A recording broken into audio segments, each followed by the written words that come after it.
1976 42nd Amendment, Parliament froze the total number of Lok Sabha seats to 543.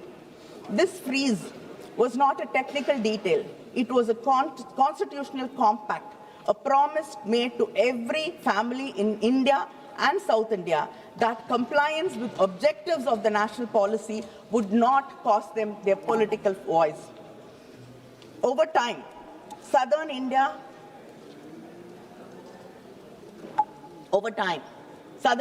Tamil Nadu, Kerala, Karnataka, and Andhra had begun to invest in schools, hospitals, women's health.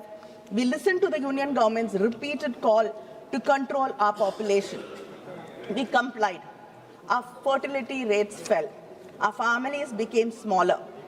In 2001, understanding that some states, especially southern states and other states like Punjab, had done a better job at these indicators, and some other states had to catch up. That time, there was a government, a union government, which listened to the voices of the people from the south. Yes, I have to give you credit when you deserve it. We are unlike you, always finding fault with us. When there is something to appreciate you, we always appreciate. So under the Vajpayee government, the parliament extended that freeze through the 84th Amendment until after the first census following 2026. 24 more years of protection, because then parliament in its collective wisdom understood that this injustice had to be addressed. Why do we have to increase the seats now to 850? On what basis? The statement of the objective says that there is a change in demographic profile. Yet you are using a 15-year-old 2011 census data to conduct delimitation. You are contradicting yourselves. And 850 seats, most of the MPs, after making the seats 850, might not even get a chance to speak in this parliament for 5 years.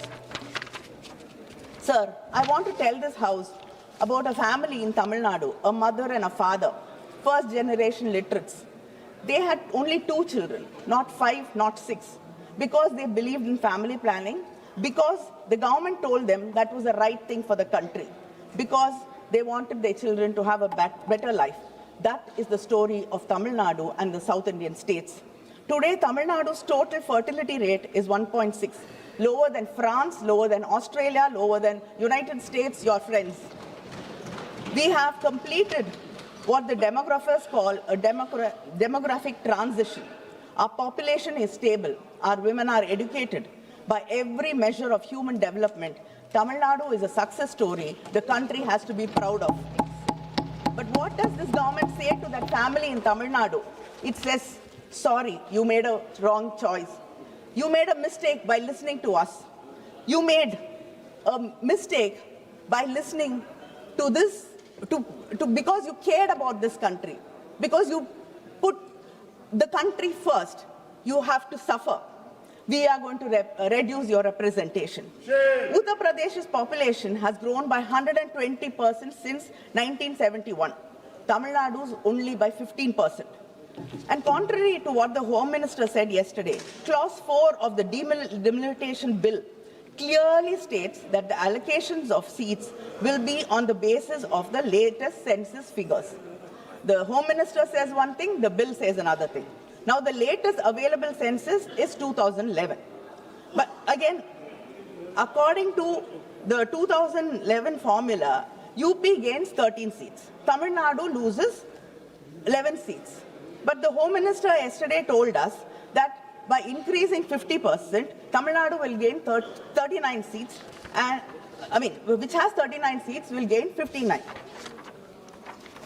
Sir, our ideological leader Periyar taught us, justice is not giving every person the same thing. Justice is giving every person what they need and what they deserve.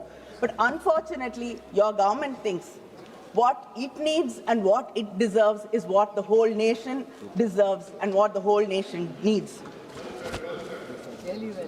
Other than this, let me state 2 critical legal issues present in the bill. The Constitution Bill says that the delimitation will be based on such census as Parliament may by law determine. This is vague and leaves everything open. This literally means that whichever party has a majority in parliament gets to decide which census it is used to draw the electoral map of this country. Today, you might choose 2011. Tomorrow, you can choose 31. And day after, it can be 1991.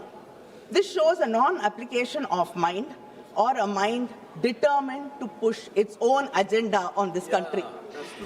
Second, the Delimitation Commission will be chaired by a retired Supreme Court judge, appointed entirely by the Union government, with no consultation with the Chief Justice of India, no consultation with any state government, and no parliamentary confirmation.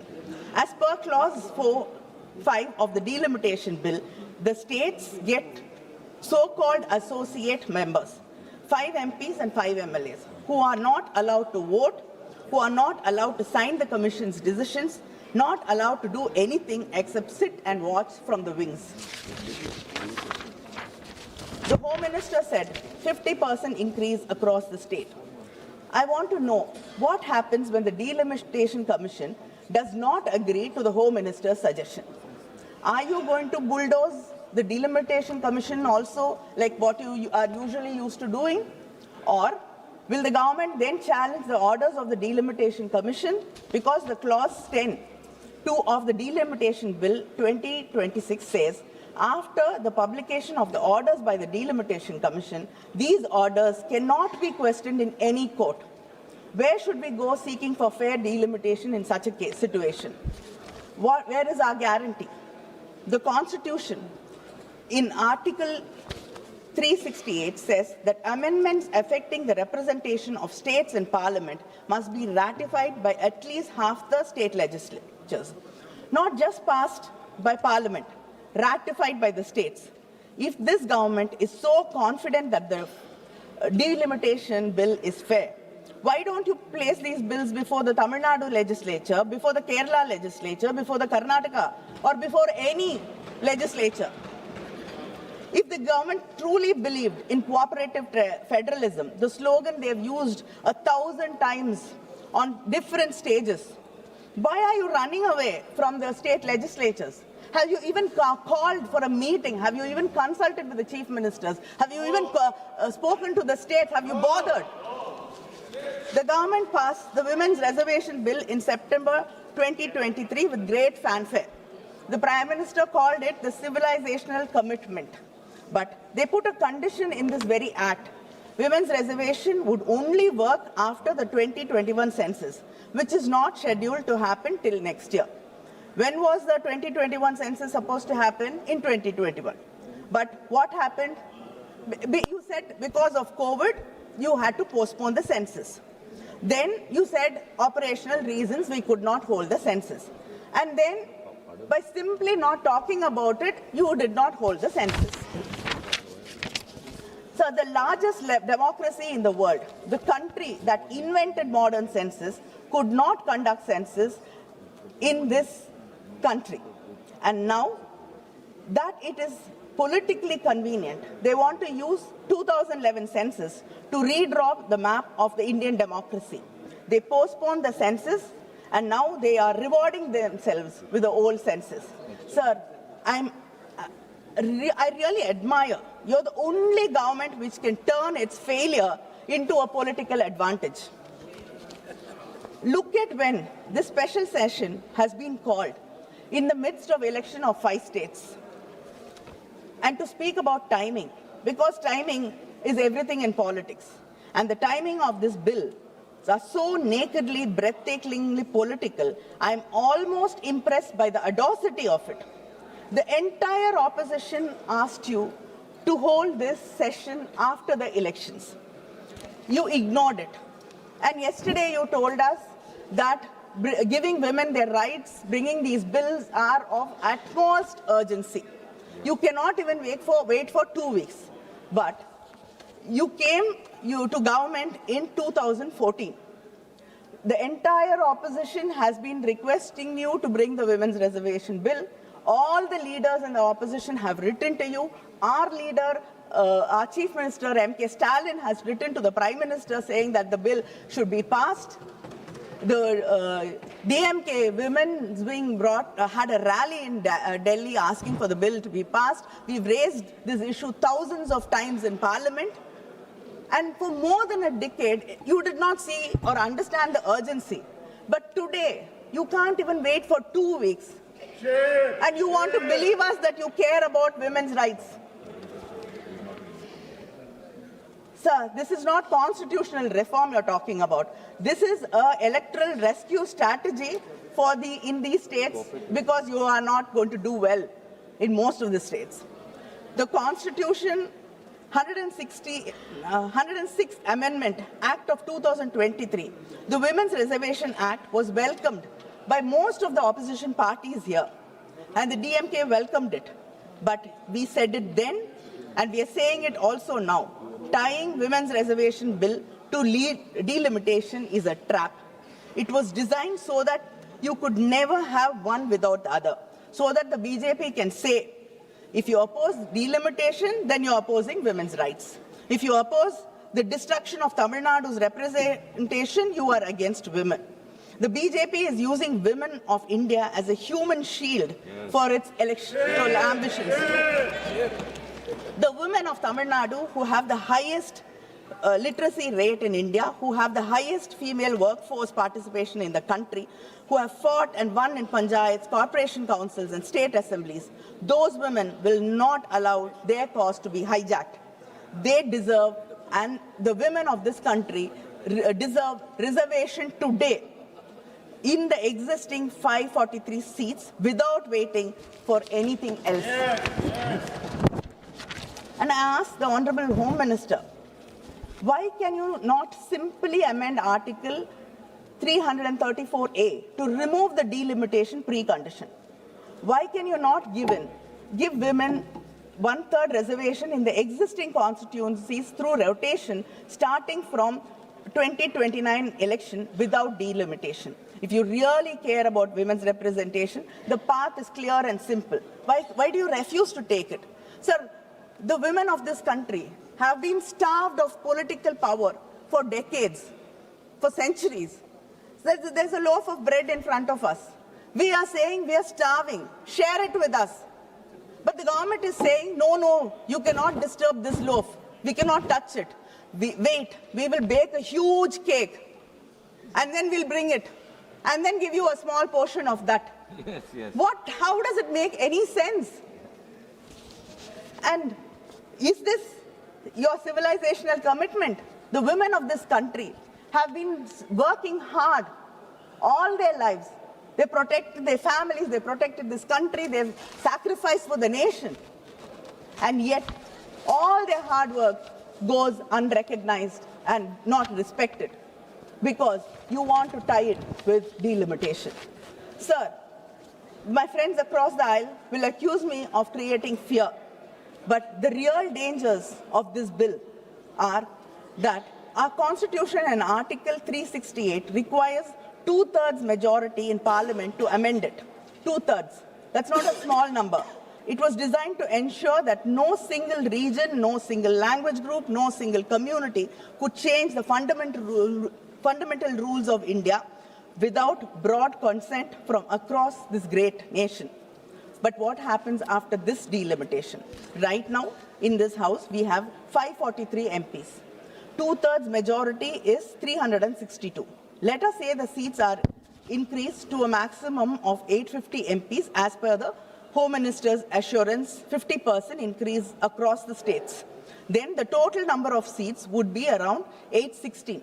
Uttar Pradesh, Bihar, Madhya Pradesh, Rajasthan, Haryana, Uttarakhand, Chhattisgarh, Jharkhand, these states together will hold somewhere between 400 to 420 seats in an expanded 816-seat Lok Sabha.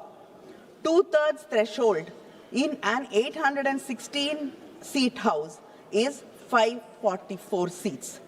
Add the smaller BJP-aligned states like Gujarat, Himachal, or whatever, and the arithmetic becomes terrifyingly clear. The heartland can approach a constitutional amendment majority without a single vote from Tamil Nadu, Kerala, Karnataka, Punjab, Andhra, Telangana, West Bengal, or the Northeast. So this is your plan. The collective bargaining power of the southern states will be effectively reduced.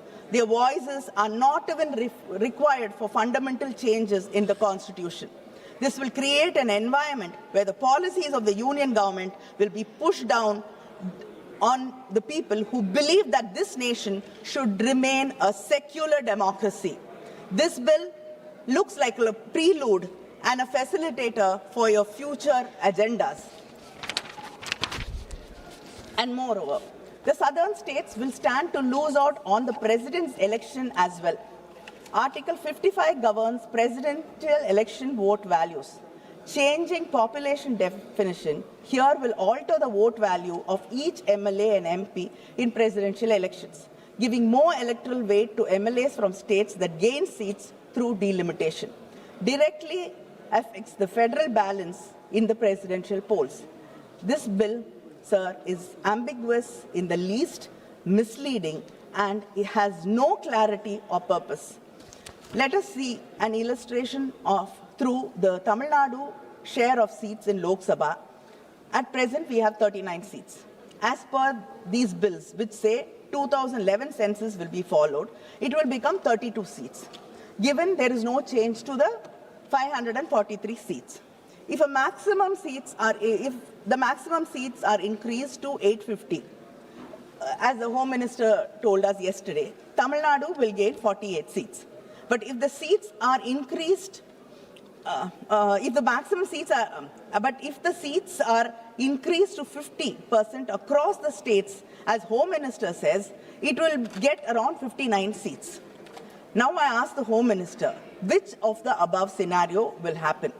Whether 2011 census or it will be just increased based on 2011 census or what the Home Minister said. These are three different numbers. I would like to know, we like to have a clarity on which will happen. We want, and sir, we have seen in this house, in many debates, many promises have been made, many assurances have been given. And all that has melted into the polluted air of Delhi. Nothing has seen the light of the day. Sir, we request you to bring it into and make it a part of the bill, whatever assurance it is. And data says that this government, nearly 80 to 90% of the assurances given by this government in the floor of the House are never seen through. Tamil Nadu Chief Minister M.K. Stalin has built a joint action committee of democratic parties and state governments to fight this delimitation. We have held all-party meetings in Chennai. We've passed resolutions. We have written to the Prime Minister. We have demanded that Parliament not rush these bills through in a special session called without adequate notice, without standing committee examination, without even the courtesy of consulting the states whose future is being decided. The Prime Minister has not met us. The government has not convened a meeting in the National Development Council. The Interstate Council, which exists exactly for this reason, has not been convened. Instead, they called a special session of Parliament and scheduled these bills for passage in a matter of few days. Sir, this is not cooperative federalism. This is just calculative politics. In S.R. Bommai and versus Union of India 1994, the Supreme Court has stated that states have an independent constitutional existence and they have as important role to play in the political, social, educational and cultural life of the people of the Union.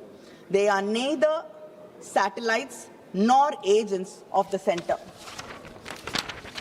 In the Rameshwar Prasad versus Union of India 2006, the Supreme Court held that the basic principles of federalism is that the legislative executive authority is partitioned between the center and the states, not by any law to be made by the center, but by the Constitution itself. That is what the Constitution does. The states under our Constitution are in no way dependent upon the center for their legislative or executive authority. The center and the states are co-equal in this matter. Unfortunately, this government does not recognize the rights of the states. It simply thinks we are here to serve the masters in Delhi according to their diktat.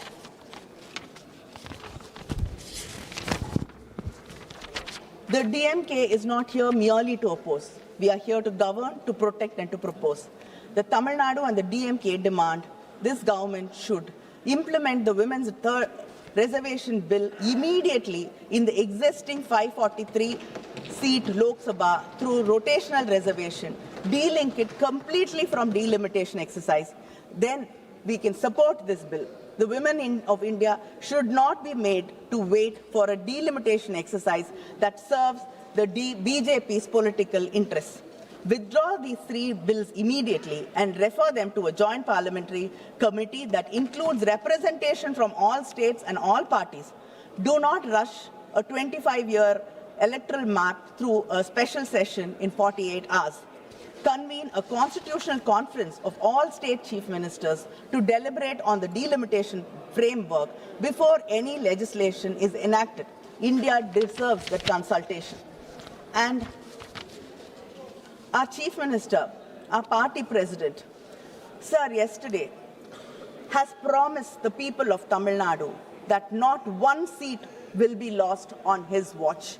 And yesterday, when the DMK floor leader mentioned in Parliament that our leader, MK Stalin, hoisted a black flag, you dismissed it by saying that black flag or blue flag does not matter. You brushed it aside. Yes, sir, you brushed it aside by saying a black flag or a blue flag does not matter. A black flag is a sign of protest. Yes. A sign to say we will stand up and fight and we shall not give up. Yes.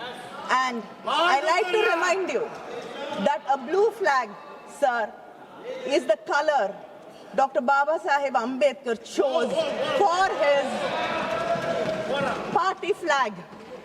It is the same blue color which you dismiss, that the man who taught us that we should educate, agitate, and organize,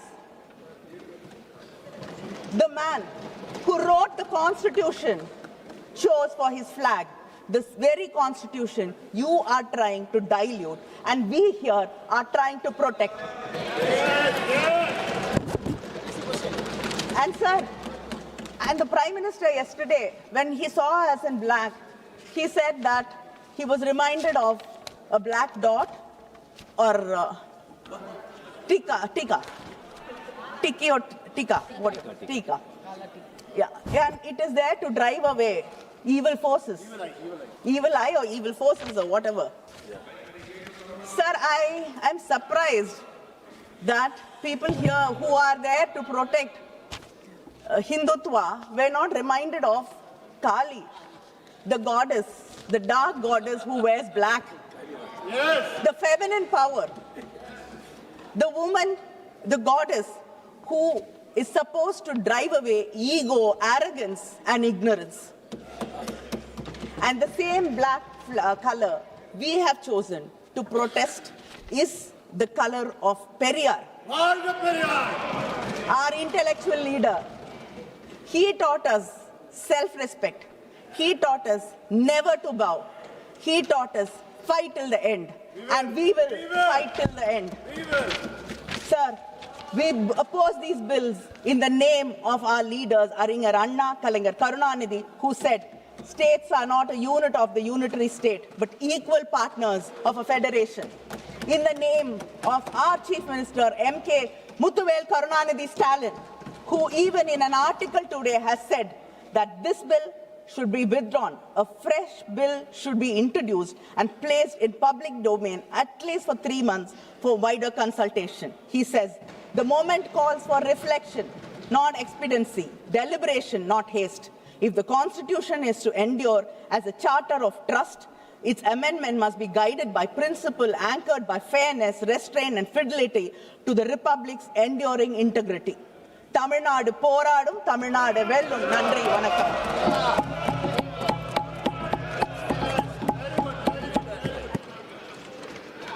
Dr. Shashi Tharoor. Thank you very much, Mr. Speaker.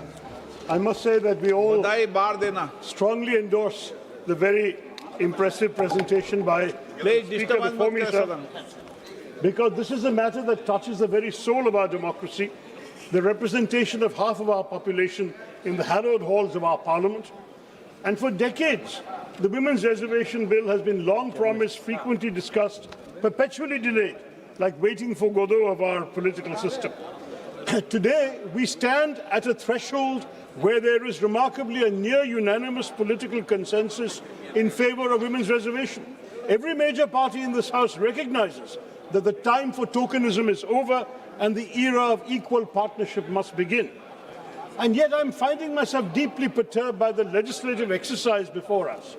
The Prime Minister says the government has brought Nari Shakti, a gift of justice, but he has wrapped it in barbed wire, tethering the implementation of women's reservation to the expansion of Parliament, to numbers from the 2011 census, and an exercise of delimitation.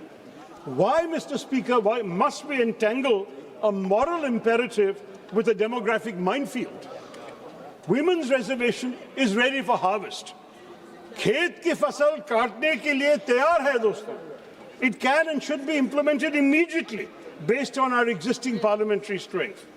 To link it to delimitation is to hold the aspirations of Indian women hostage to one of the most contentious and complex administrative exercises in our nation's history. Sir, delimitation is not a mere bureaucratic rearranging of maps. It is a profound shift in political power that is intended. Linking women's reservation to it effectively holds the aspirations of Indian women hostage to one of the most contentious political exercises in our history. Such an exercise, sir, carries risks that could strain the very fabric of our federalism, as you heard from the previous speaker. Any delimitation exercise is fraught with complications that could tear at the very fabric of our federalism. We must be candid about what is at stake when constituencies are redrawn based on either current population figures or even the 2011 census. Let's face it, sir, delimitation requires serious discussion. We face a profound demographic divergence. There are at least three major fault lines in our country, sir. First, the balance between small states and big states. Second, the balance between states, particularly in the south like Tamil Nadu or Kerala, which have diligently implemented national goals of population control and invested in inclusive human development, and those states, mainly in the north, who have not. Yet in future delimitations, states that have failed to curb population growth would be rewarded with greater political weight, and we must ask if this is the message we wish to send, that governance excellence leads to political irrelevance. Third factor, sir, the balance between the states that are the engines of our economy, contributing more to the national exchequer than they receive, and those that are net recipients of central funds. A delimitation based purely on population would further marginalize the voices of those states that provide the lion's share of resources that keeps our union afloat. We risk creating a tyranny of the demographic majority, where a handful of large, poor states could theoretically determine the fate of the entire country, leaving smaller states and those with distinct linguistic and cultural identities and economic contributions feeling like bystanders in their own country. Conversely, states with high population growth but lower economic productivity could gain outsized political power without corresponding fiscal responsibility. What happens, sir, to cooperative federalism? You have proposed delimitation with such haste, the same haste that you showed on demonetization. And unfortunately, we all know what damage that did to the country. Delimitation, sir, will turn out to be political demonetization. Don't do it, sir. Now, I want to say the 50% formula that suddenly the Home Minister came and presented to us yesterday regarding the delimitation exercise, promising that no state will lose its current number of seats, total House strength will increase by 50%, this remains a precarious political assurance and not a legislative certainty, because the pledge is fundamentally contradicted by the existing text of the legislation itself, which gives total freedom to the Delimitation Commission appointed by the government, whose decisions cannot be challenged in a court of law. Since this formula, what Shri Amit Shah said, is not codified as an immutable constitutional or legislative safeguard, it could be easily discarded or altered by a simple parliamentary majority, offering no guarantee that it will survive beyond the very short term. Furthermore, expanding the Lok Sabha to an 850-member House would create the legislature that is by far the largest in any democracy in the world, resulting in a body that will be unwieldy and unworkable. This is especially true, sir, in an era where the government has been systematically reducing the duration of parliament sittings. Whereas the first and second Lok Sabhas met for an average of 125 days a year, the 16th and 17th Lok Sabhas saw that figure plummet to just below 60 days, sir. In such a constrained schedule, what will your job be, sir? An 850-member chamber would require at least a doubling of the time currently allotted to question hour, 0 hour for a majority of MPs. मेरे कार्यकाल में होगा तो सबको मौका दे दूंगा. Sir, for a majority. देर रात कल भी इसी महिला संशोधन बिल पर रात को 1:25 तक सभी महिला सदस्यों को मौका दिया, सबको. देखिए, लेकिन ये भी आपके बारे में भी चिंता है, सर. और for a majority of MPs to have any chance of meaningful participation, you'll have to double the time allotted to question hour and 0 hour, failing which a majority of representatives would be effectively silenced, sir. How will you manage to give 850 MPs a chance to speak?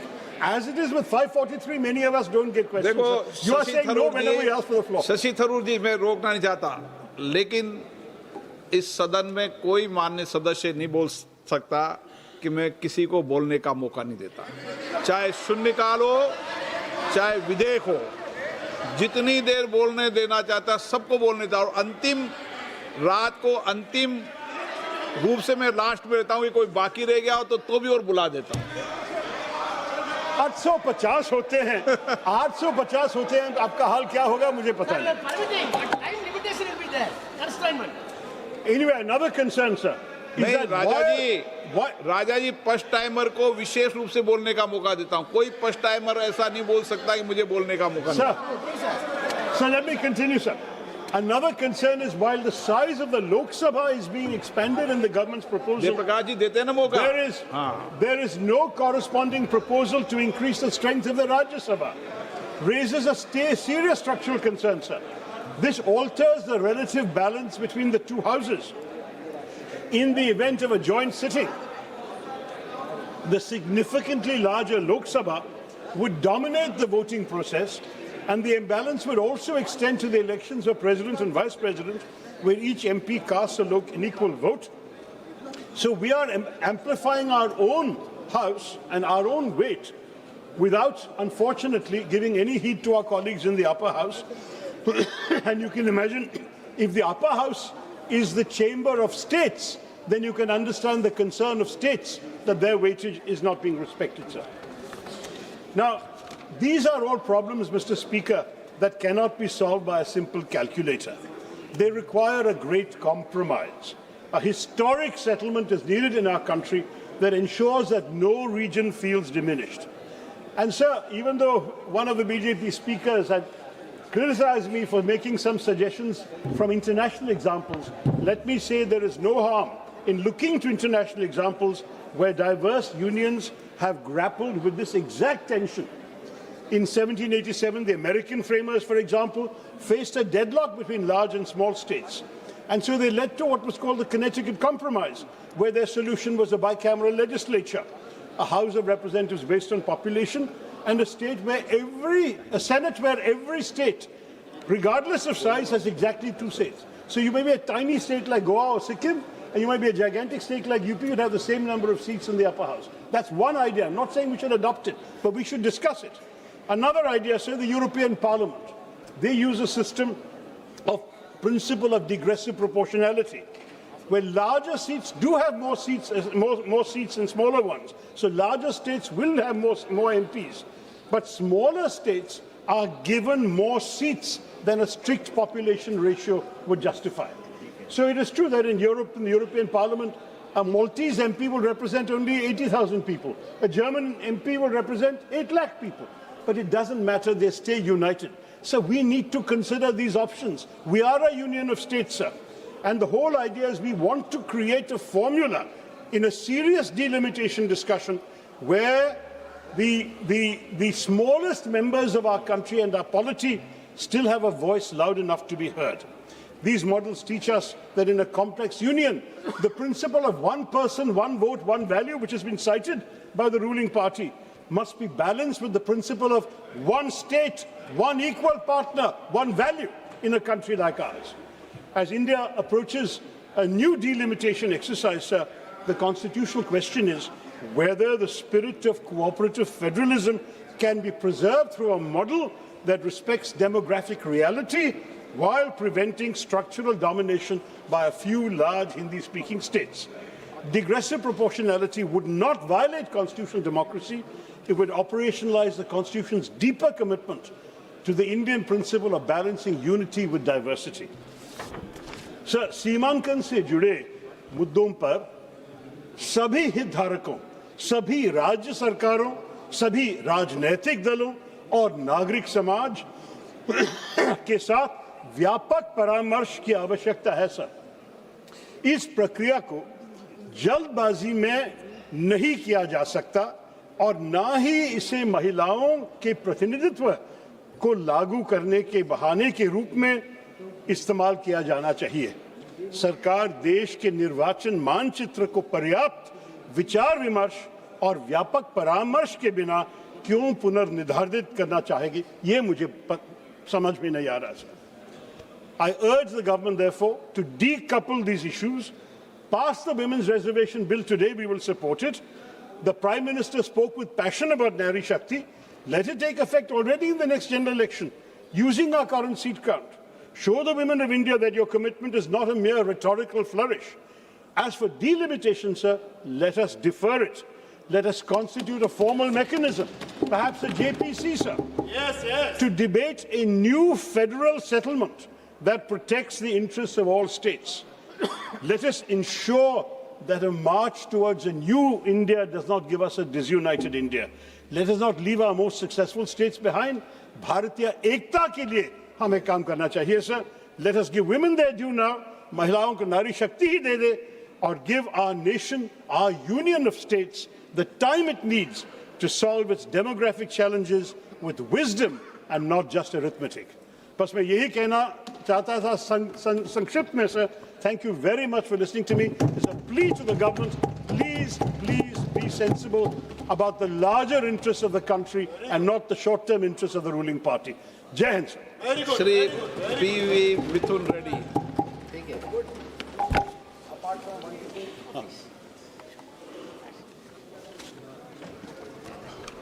Thank you, ma'am. Yesterday we heard the Home Minister speak in the evening. He was saying about, he spoke about a proportionate increase of seats for, based on the existing number of seats what every state has. So we welcome this, but we have concerns. Madam, we have concerns because a mere oral commitment is not enough. I will tell you an example also. On this very floor of the House during the partition of the state, both the Congress and BJP promised us, the then Prime Minister himself promised us special category status for the state. It was an oral promise and it was not kept up. So we demand that it be, whatever commitment was given yesterday evening be incorporated in the bill. Yes. I will tell you a reason also. One of the amendments passed by Sri OICG carries the same content. If that amendment is accepted, the same thing whatever the Honorable Home Minister has promised in the floor of the House will be incorporated into the bill. So we demand that it be put, whatever promise was given may be part of the bill. And a lot of members spoke about regional imbalances. So in a way we are addressing the regional imbalances of the country, but the regional imbalances of the states also should be taken into consideration. Each state has various regions, and after the delimitation process, regional imbalances should not arise in every state. This is a very important aspect. Whatever yardstick you have taken for considering increase of seats in the country should be also applied for the state also. No regional imbalance should occur in the states also. And there is one more condition in the delimitation committee which says that 5 members, associate members, will be picked up from the parliament and 5 from the state. Madam, we have a doubt. What if the state speaker does not give the opposition parties even 1 member? So fair representation should be there for all the parties, be it the ruling or the opposition. So we demand that this also be incorporated in the bill. So some comfort should be given regarding this. And overall, this delimitation process should be a national building process. It should not be such that it should not be a tool to crush the opposition. And regarding women reservation, our party and our leader has always advocated empowering of women. So we welcome the women reservation bill in any form, any time. Madam, I would like to recall, as a Chief Minister, what Mr. Y.S. Jagannath Reddy did in our state. He gave 50% reservation for women in all the local bodies. He gave 50% reservation for women in all the nominated works. He also gave maximum importance for women in all the social welfare schemes. He proposed, all the 32 lakh outside patas what we have given in the state were registered in the name of women, and all the social welfare schemes were given through the women. Madam, we demand strict and stringent laws for safeguarding the protection, safeguarding the women's security also. Madam, one of the Teludesam MP spoke yesterday regarding protection for women in the state. So I will also add upon this. Recently, Madam, 4 MLAs were caught videotaped, audio taped in Andhra Pradesh harassing women on the, they made video calls and harassed women. 4 MLAs were caught. This is not just one vague allegation. If you just type harassment by Andhra Pradesh ruling MLAs on women, you will get all the videos. But I have to pass a advisory also. Open it at your own risk. These are filthy and real horrible. But what happened is that the women who complained, who gathered the courage to complain, were harassed and targeted, madam. None of the MLAs, no action was taken. So we demand stringent laws. We demand that, be it anybody, we demand all the MLAs be taken to task. So apart from empowering women, we demand that strict laws be there to protect women also. In principle, we support this bill and we demand the government to consider all our concerns. Thank you very much. माननीय सदस्य श्री राजीव रंजन जी।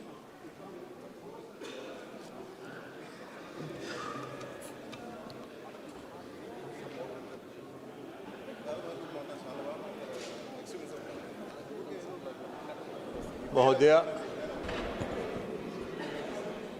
आज सदन के सामने एक संविधान संशोधन विधेयक और 2 विधेयक विचार के लिए रखे हुए हैं, जिस पर चर्चा हो रही।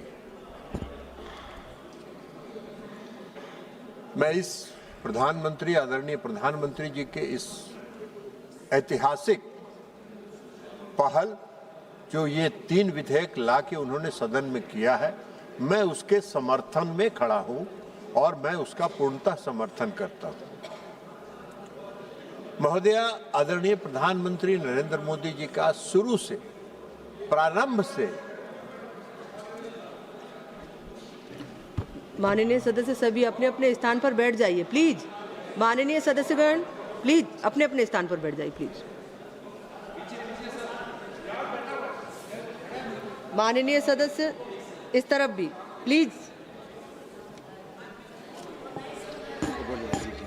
माननीय महोदय, कंटिन्यू।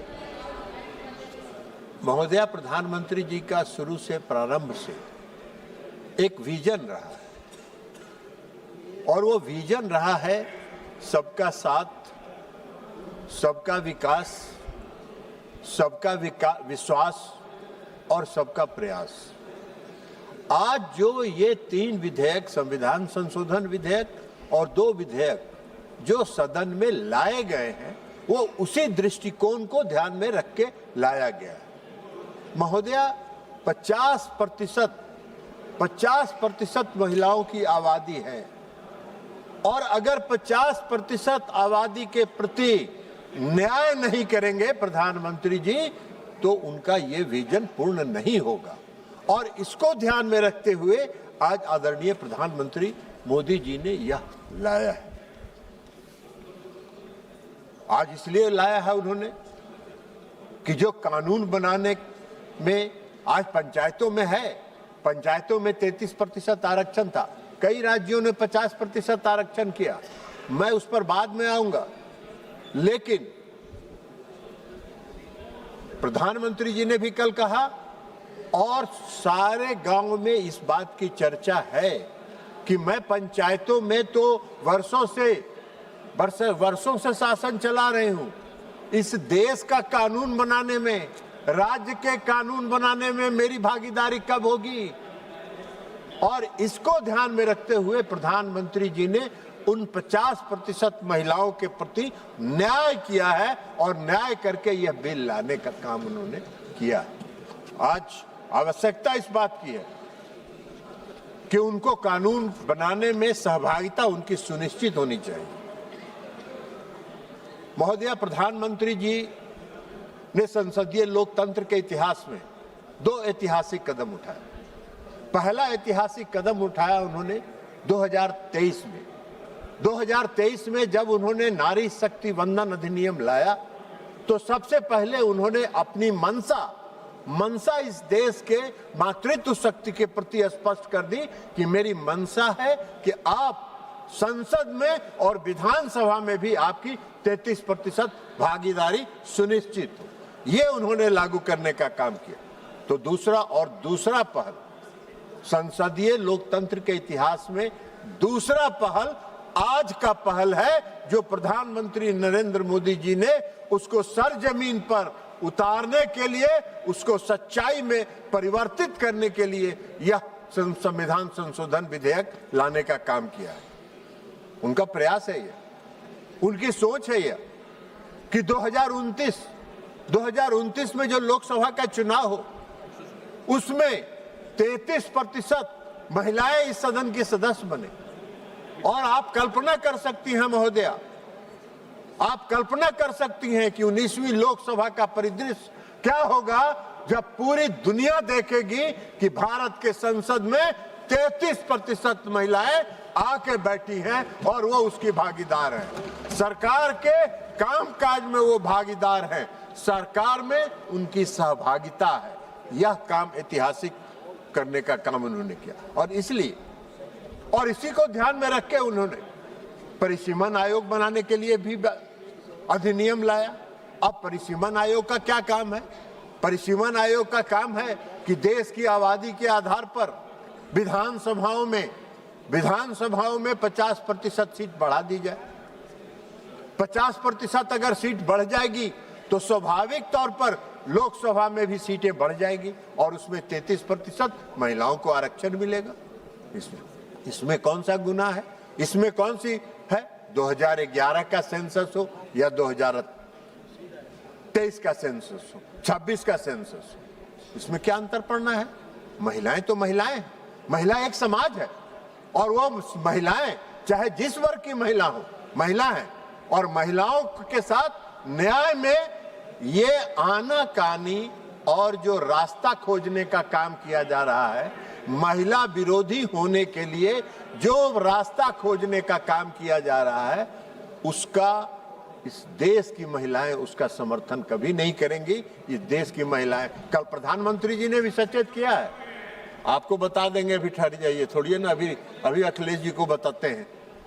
तो इसलिए ये आ रहा है, अब विधानसभाओं में सीटें बढ़ेगी, लोकसभा में भी सीटें बढ़ेगी, तो इसमें क्या दिक्कत है भाई?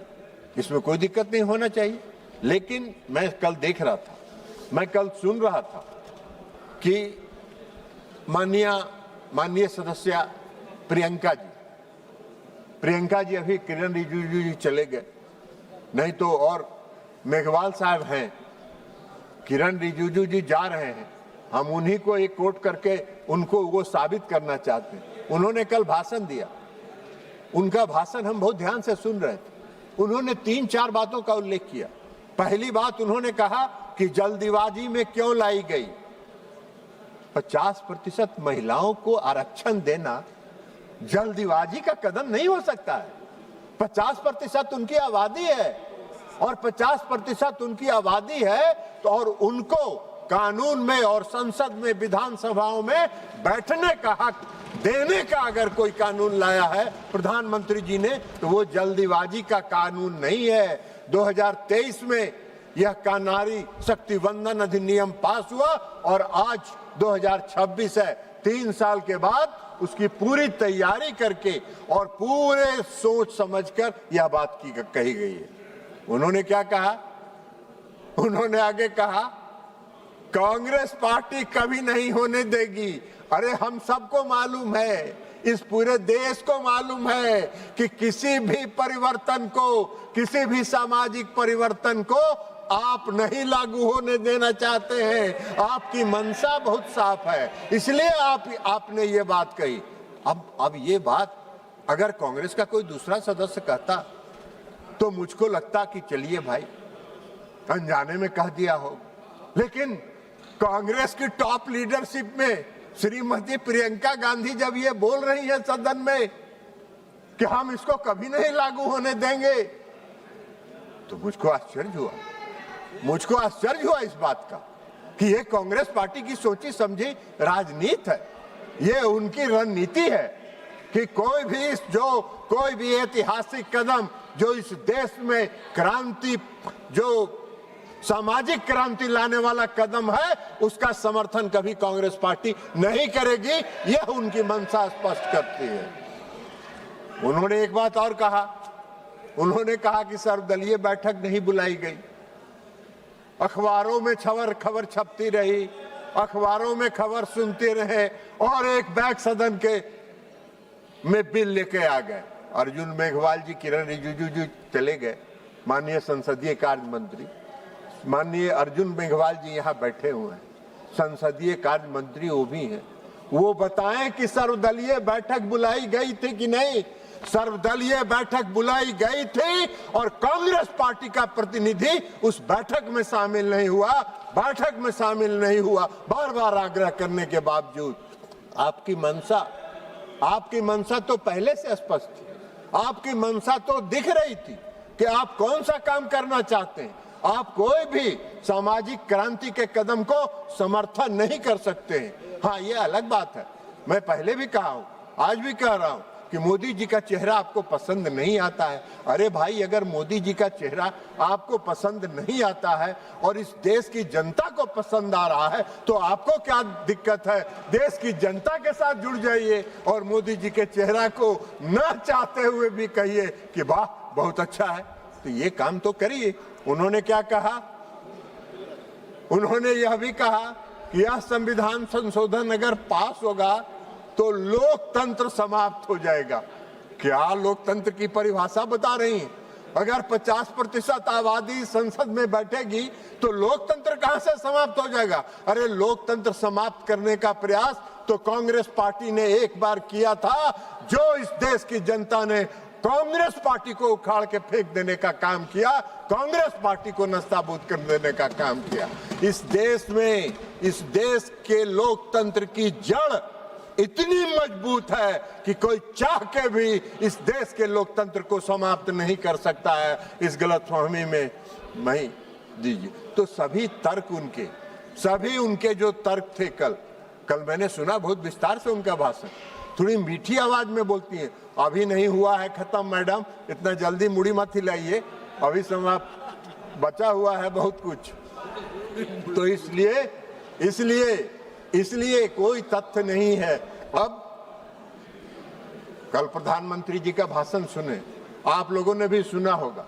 प्रधानमंत्री जी ने आपको सचेत किया है कि अगर आपने इसका विरोध किया तो वर्षों तक इसका खामियाजा आपको भुगतना पड़ेगा। प्रधानमंत्री जी ने आपको सचेत किया है, लेकिन फिर भी आप सचेत नहीं हो रहे हैं तो अलग बात है। मैं उनको एक उदाहरण देके बताना चाहता हूं। एक उदाहरण देके बताना चाहता हूं। पंचायतों में 33% का आरक्षण लागू था। 2005 में बिहार के मुख्यमंत्री नीतीश कुमार जी बने और 2006 में उन्होंने कहा कि 33% हम नहीं मानते हैं।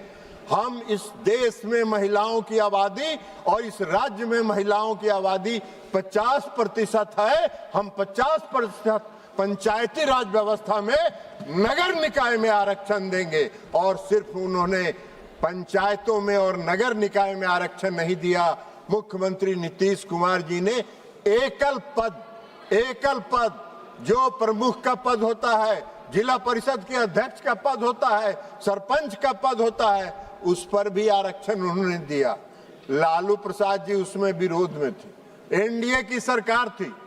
लालू प्रसाद जी ने उस नीतीश जी के फॉर्मूले का विरोध किया और आज तक उनको खामियाजा भुगतना पड़ रहा है।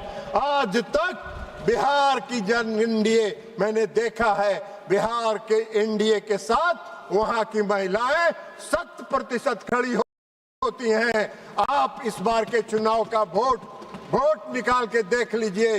अखिलेश जी, हम आपको कहेंगे, मेरे मित्र हैं, उनसे सचेत रहिए, उनके चक्कर में मत पड़िए, उनके चक्कर में पड़ के वो गायब हो चुके हैं। इस बार के विधानसभा के चुनाव का आप रिजल्ट देखिए। 84 ऐसी सीट है जिसमें पुरुषों से 10% ज्यादा महिलाओं का वोट गिरा है और एनडीए के पक्ष में गिरा है। ऐसा क्यों अन्याय कर रही हैं आप मैडम? अन्याय मत करिए, आप ऐसा अन्याय मत करिए। मेघवाल जी कह रहे हैं कि कुछ उनकी पार्टी का टाइम दे दीजिए इधर। बोलिए मेघवाल जी। अब 2023 से मातृत्व शक्ति इंतजार कर रही। 2023 में जब नारी शक्ति वंदन अधिनियम आया, उस समय से इस देश की मातृत्व शक्ति इंतजार कर रही है कि मुझको कब मौका मिलेगा। और जब प्रधानमंत्री जी ने आज उनको मौका दिया तो आप विरोध में खड़े हो गए। अरे ऐसा क्या है? और आज जो प्रधानमंत्री नरेंद्र मोदी जी ने इस सदन में जो बिल लाया है, उनके नेतृत्व की सरकार ने, वो उसी भावना को जो मातृत्व शक्ति 2023 से इंतजार कर रही है, उस भावना के अनुरूप, उसकी भावना को संतुष्ट करने के लिए उन्होंने इस संविधान संशोधन विधेयक को लाया है इस सदन में। और इसलिए हम विपक्ष से अपील करेंगे, हठ धर्मिता छोड़ दीजिए, हठ धर्मी मत बनिए, रास्ता मत खोजिए, इधर उधर बाएं दाएं जाने का रास्ता मत खोजिए। अगर आपने विरोध किया तो प्रधानमंत्री जी ने जो कहा है सच कहा है। अगले 20-25 वर्षों तक आपको उसका खामियाजा भुगतना पड़ेगा, जैसे लालू प्रसाद जी 2005 से 2026 तक खामियाजा भुगत रहे हैं। और आप क्या बात करिए? कल प्रियंका जी बोल रही थी, आपने क्यों नहीं पास कराया? अरे प्रियंका जी, अटल बिहारी वाजपेयी जी की सरकार ने इस सदन में 4 बार यह प्रयास किया कि महिला आरक्षण विधेयक पारित हो। आप विपक्ष में थे, आपने समर्थन नहीं किया और उसके कारण यह बिल पास नहीं हो पाया। तो इसलिए हम आपसे अपील करेंगे कि आप इस चक्कर में मत पड़िए। अखिलेश जी हमारे मित्र हैं, इस चक्कर में मत पड़िए, उनसे झटका मारिए। और अगर उनके साथ सटे रहिएगा तो बिहार में इनका क्या हाल हुआ है मालूम है ना? 27 से 19 से 6 और उस 6 में भी 3 गो बाहर निकल गया है, अभी 3 गो बचे हैं। तो इसलिए इनका हसरोई होने वाला है। तो इसलिए इन्हीं शब्दों के साथ मैं इस संविधान संशोधन विधेयक का और जो अन्य विधेयक आए हैं, मैं उसका पुरजोर समर्थन करता हूं और प्रधानमंत्री जी को इस बात के लिए धन्यवाद देता हूं, आभार व्यक्त करता हूं कि आपने 50% की आबादी के साथ न्याय करने का काम किया, न्याय करने का काम किया। ये इनको अगर भगवान सुबुद्धि दे, इस वर्ष से हम यही प्रार्थना करते हैं, भगवान इनको सुबुद्धि दीजिए ताकि जो आने वाले दंश हैं वर्षों तक उससे ये बच सके। बहुत बहुत धन्यवाद। माननीय सदस्य श्री कल्याण बनर्जी जी। Thank you, the Honorable Chairperson. We are opposing the entire three bills, and the reasons which I will speak later on. Madam, our Prime Minister has having a great quality. The quality is the moment he understands that next election he is going to lose the election, he changed the rules of game. Election में हार जाएगा तो चलो, game को rule जो है उसको change कर दो, और चेंज करने के लिए रूल गेम को यही लिया है. It's a political gimmick, nothing more than that. The present bills are under discussion are product of such thoughts. Madam, the ploy of reservation of the women, what they are saying, women, this is a ploy. Original plan is something different. That is delimitation, that is seat adjustment, that is the original plan. थोड़ा sentiment लगा दो भाई, थोड़ा sentiment women का लगा दो. इस women का सेंटीमेंट लेके हमको तो डिलिमिटेशन पास करना होगा. सीट बढ़ा दो, रिजर्वेशन चाहिए अर्जुन जी, आज ही ले आइए, हम लोग राजी है. अभी जो स्ट्रेंथ है उसमें 50% वुमेन रिजर्वेशन कर दीजिए आज. पूरा आप लोग ले आइए, रात 12 बजे तक हम लोग बैठे रहेंगे इधर. उसको लिए डिलिमिटेशन का जरूरत नहीं है, उसके लिए डिलिमिटेशन का जरूरत नहीं है. नाटंकी बंद कीजिए, बहुत नाटंकी हो गया. करना चाहिए, एक दिन में हो जाएगा. 544, 50% women reservation, we will all pass the bill today. हम लोग सब राजी है, कर दीजिए ना. हिम्मत नहीं है आपको, हिम्मत नहीं है. आप जानते हैं हम आंकड़ा बोलेंगे आपको. आप लोग करना नहीं चाहते, आप लोग पार्टी में भी नहीं किया है. आप लोग क्या करेंगे? अरे सुनिए, आपको पार्टी का बात सुनिए, आपको पार्टी का थोड़ा आंकड़ा हम दे देते हैं, उसमें आपको क्लियर हो जाएगा आप लोग कितना conscious about the women reservation. Women सुन लीजिए, आपको पार्टी में बीजेपी के में लोकसभा में टोटल एमपी है 240, फीमेल कितना है 31, परसेंटेज कितना 12.91%.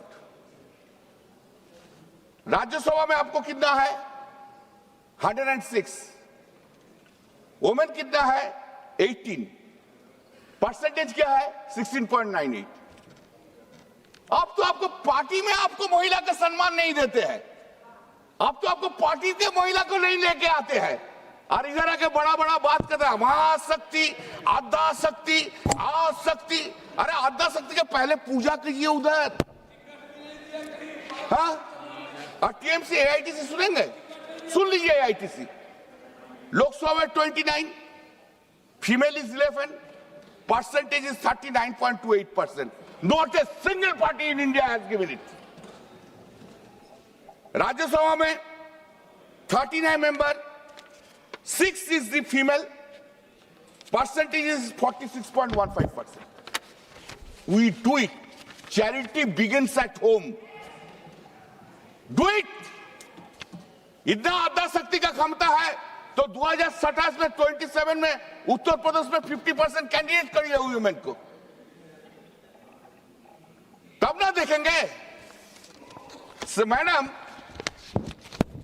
I was reading and I was really surprised. This is our country. Is it our country?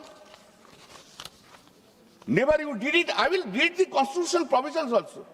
Do you know how many women voting percentage in the country? Women voting percentage in this country is 65.78%. ये जो सरकार सब चल रहा है ना, जिधर ही जो सरकार है वो वोमेन वोट से चल रहा है, और वोमेन को आप लोग रेस्पेक्ट नहीं किया, डिसरेस्पेक्ट किया। मैडम, आई क्या गलत है? क्या बड़े बड़े बड़े बड़े बड़े बड़े Now if we read the Constitution, this is 131 Amendment Bill. 131 Amendment Bill. Modi ji का मान की टीम बहुत अच्छा है, बहुत अच्छा है। मोदी जी का मान की टीम है ना, श्री राम का तो हनुमान जी था, और मोदी जी का कपाल में भाग्य में बंदर मिल गया, क्या करेगा? Sir, madam, see we have protested on that day in 2023. Why? Why? Whom are you calling monkey, please? No, that is you analyze. You analyze. No, kindly see, madam, when this 334A was brought, when 334A was brought, then kindly see, this has been made reservation of seats for women, reservation of seats for women in the House of the People, the Legislative Assembly, etc. That shall come into effect after an exercise of delimitation is undertaken for the purpose after the relevant figures. Why you have done it that time? Why you have said after the delimitation will come? Why you didn't make this reservation policy will be implemented immediately? We have said so. You have not done it. You have made the point after the delimitation. Unfortunate part is 334A, this amendment was brought in 2023 and it has been implemented yesterday in the midnight. And this whole system, I don't know, Parliament Minister, you have tried to this, you are making the entire system of the Parliament into a mockery. The act which has not been given effect to, how there can be an amendment? I don't understand this point. Amendment कब होता है? जिसको life आता है उसका बाद तो amendment होता है।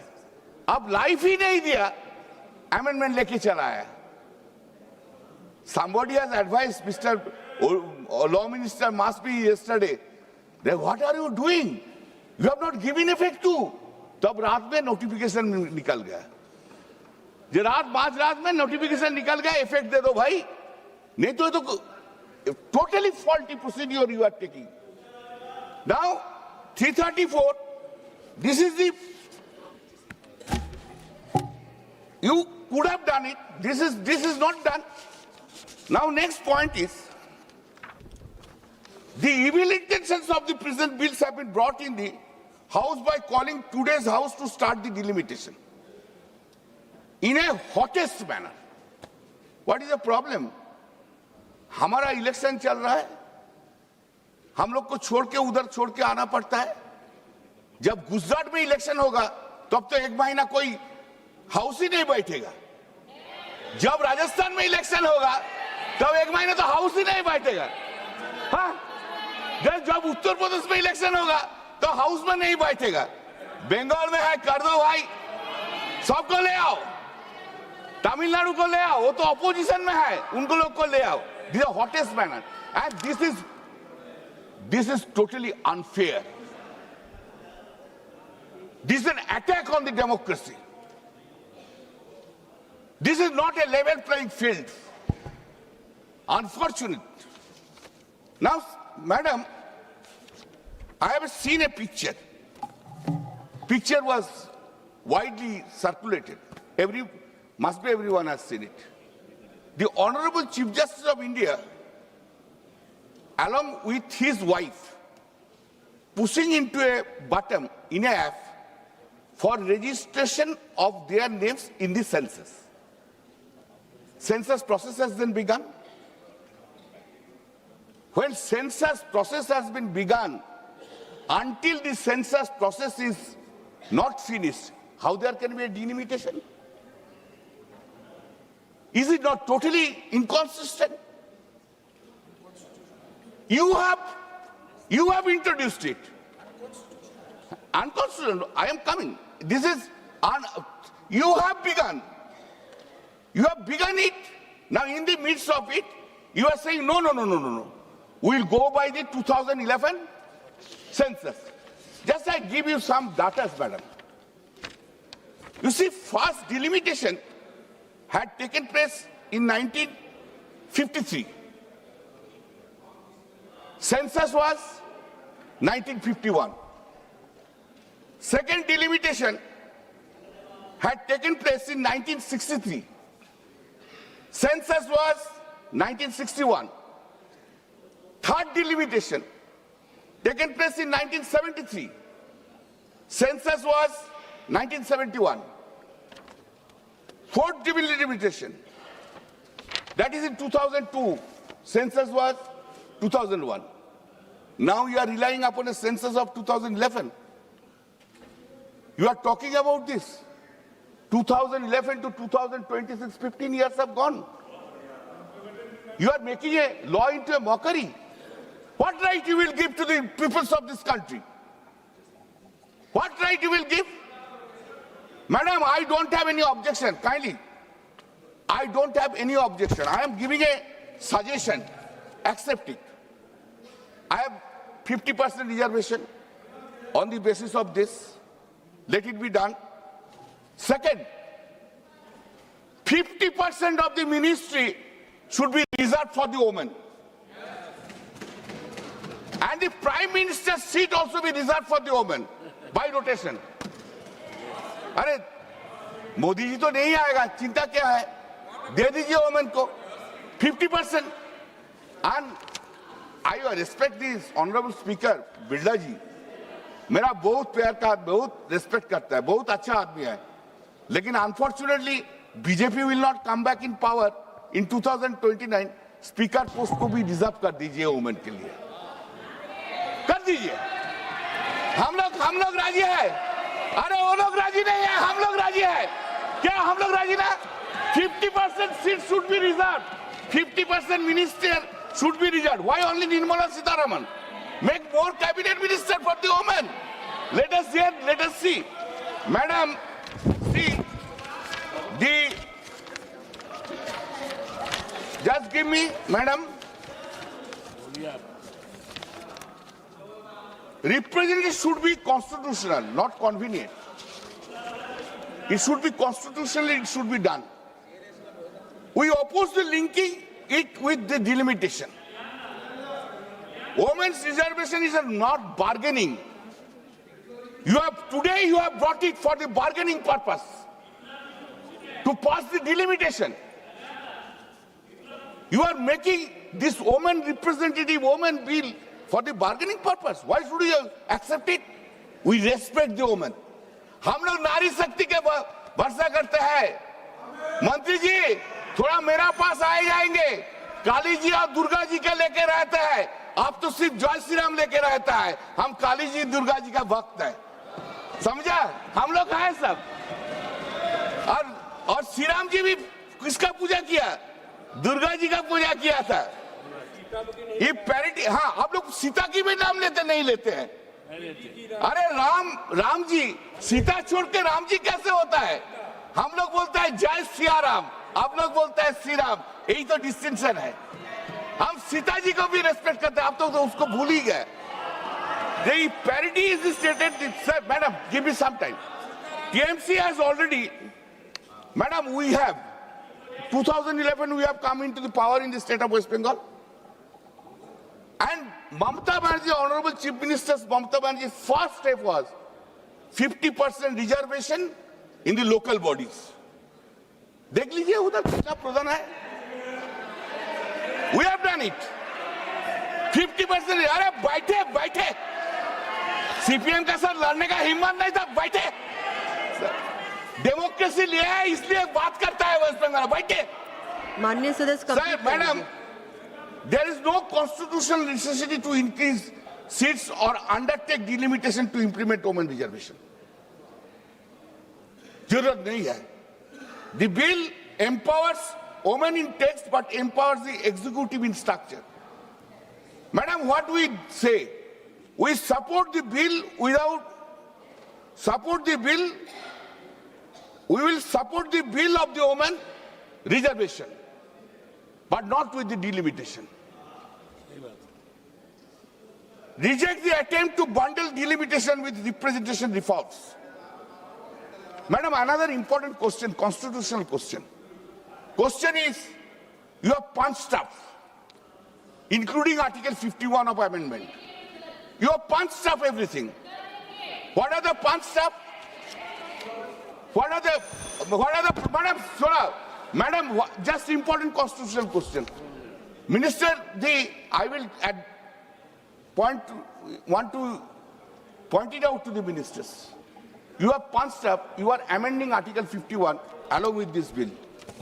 For passing the bills, you need 2/3. You don't have.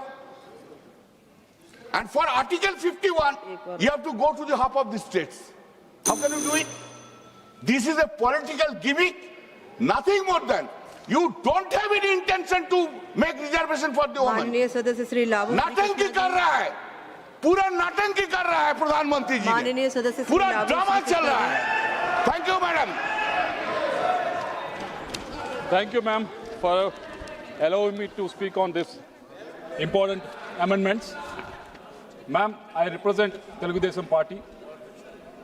On behalf of Telugu Desam Party, I'm standing here. A party which is a regional party from Andhra Pradesh, which has substantial amount of members in this house as well as in Rajya Sabha. On behalf of Telugu Desam Party, I stand here in support of both women reservation.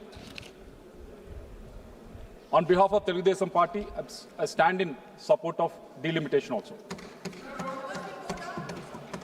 And as just Mahoji has posed, a lot of people are posing a lot of questions to us. Of course, this is democracy. A lot of people will pose and we have to answer. As a regional party, that too coming from South India, the first question is, as you're coming from South India, are you going to support this? Second question is, will TDP support delimitation as well as women's reservation if the seats are 543 or 815? Whether TDP had considered about losing its representation with increase in seats? These are the questions. And fourth question was, why TDP is not asking for 2011 census or latest census? And fifth question is, does delimitation be fair? Wouldn't it be gerrymandering? These are the questions that people are posing it. Members inside the House and media outside were posing this to Telugu Desam Party, and it's our duty to answer these questions. And it is our duty to put it on record also in this House. Ma'am, Telugu Desam Party is in support of Women's Reservation Bill because we believe in what Ambedkar said. What Ambedkar said was, a constitution is a vehicle of life guided by the spirit of the age. Ma'am, from yesterday onwards, we could see a lot of women coming and sitting in the gallery in the anticipation. Thank you, Dada. Thank you, Dada. So they came in anticipation, inside the house and outside the house, the women sitting with anticipation that their representation will increase in the parliament, in the assembly also. Because until now, the policies are made for them also, even for women, are made mainly by men. And the time has come for women to actually raise their voice, to actually make the policies for themselves. And this is the spirit with which we are supporting this women's reservation, ma'am. And I said, this is the spirit of the age that people are asking for this. that women folk, which has 50% population in this country, is asking for this. So we need to understand why they are mooting for this, and they're fighting for this for so many years. And time has come, under the leadership of Narendra Modi ji, that this important amendments has been brought forward, and we need to support this, ma'am. Ma'am, the other thing we should also accept is the change is constant.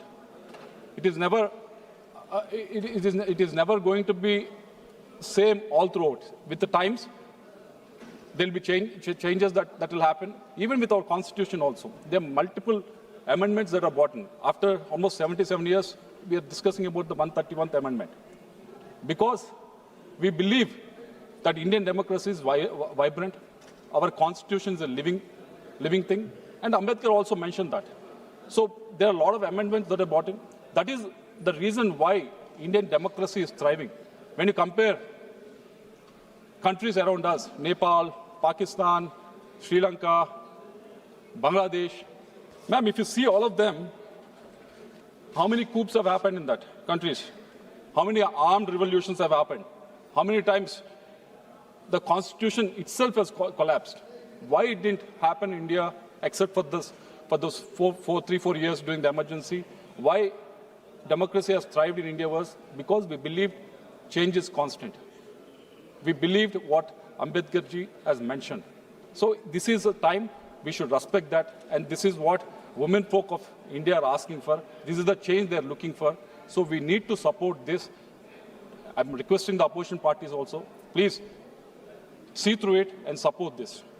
And the second question that everyone is asking is, would you support it even if it is 543 seats, or will you support it only if it is 815 seats? Ma'am, let me remind this House, when we talk about women on behalf of Telugu Desam Party, we don't talk about women as a voting issue, but we actually look at it much more deeply.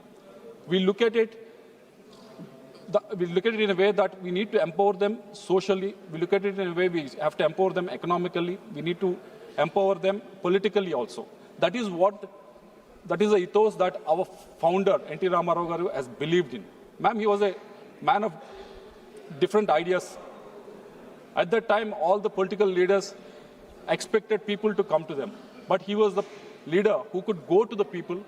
He traversed thousands of kilometers in Andhra Pradesh during his first election campaign. He could see what troubles women are going through at the rural areas. So when he came to power, when he became the chief minister in 1983, he came up with very revolutionary ideas.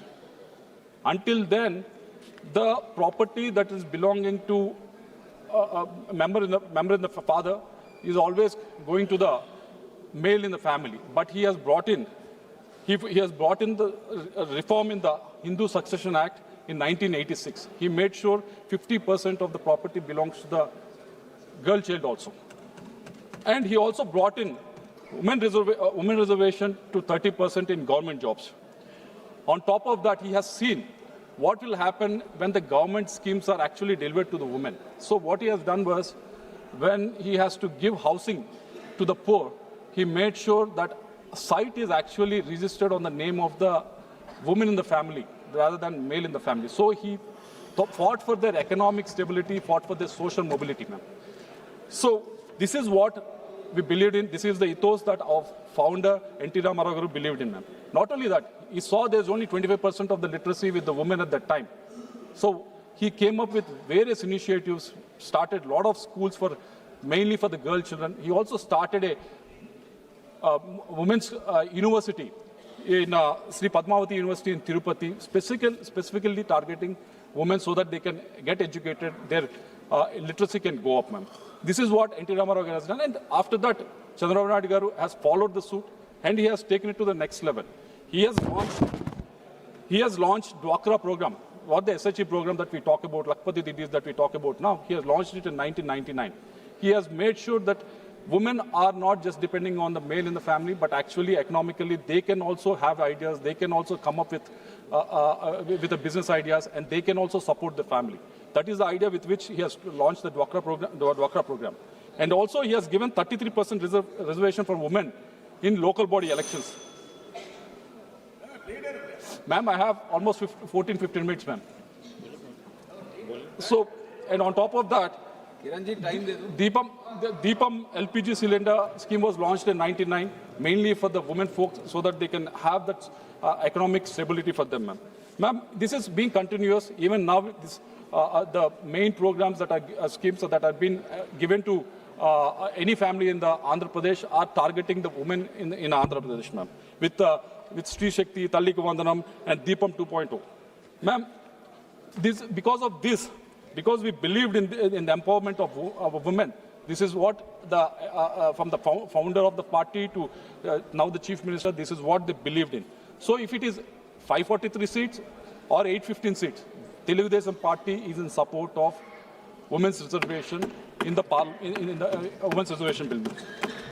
And the third question that everyone is asking is, wouldn't you lose out on representation with increase in the seats? This is the question that everyone is asking, and media people are also playing it in a very different role. Ma'am, yesterday Home Minister has clarified in the House itself that with 50% increase for every state, Andhra Pradesh right now has 4.6% representation in the parliament. With that increase, the actual representation in the parliament for Andhra Pradesh with regards to the MPs will go by 4.66%. So we won't be losing on that. But I want to remind this House, a lot of opposition parties are asking for 1971 census to be used as a mother data. Ma'am, right now when you're increasing the seats by 50%, on what basis that is being happening? The freeze happened in 1971. On that freeze, the 50% of seats are being increased right now. So whatever opposition is asking for is actually happening, but they're not able to see through. They just want to be, they just want to oppose it, politically oppose it anyhow, but they're not seeing the logic through it. Ma'am, in the DMK has called for they called for the meeting, and I think various other parties also has attended that, ma'am. On March 25th, 2025, DMK passed a seven-point resolution demanding a 25-year extension of 1971 freeze, effectively asking to keep India's representation tied to that number, ma'am. In this JAC, CPM participated, BRS participated, AAP participated, Congress participated, and TMC participated. They asked for the freeze. Right now, on that freeze only, that 50% is being increased. So I don't know why opposition is not able to accept that. There's nothing new that is being happening on the 1970 population freeze, where 543 seats have been allocated. On top of that, 50% has been increasing, and yesterday Home Minister has clearly clarified. And even then, if you can't accept the truth of what is happening, even then, if you want to give out the fake narrative, false narrative, saying South India's number will go down, South India's representation will go down, I hope and I request the opposition to actually come to senses and actually accept what the delimitation means and support the delimitation process in total.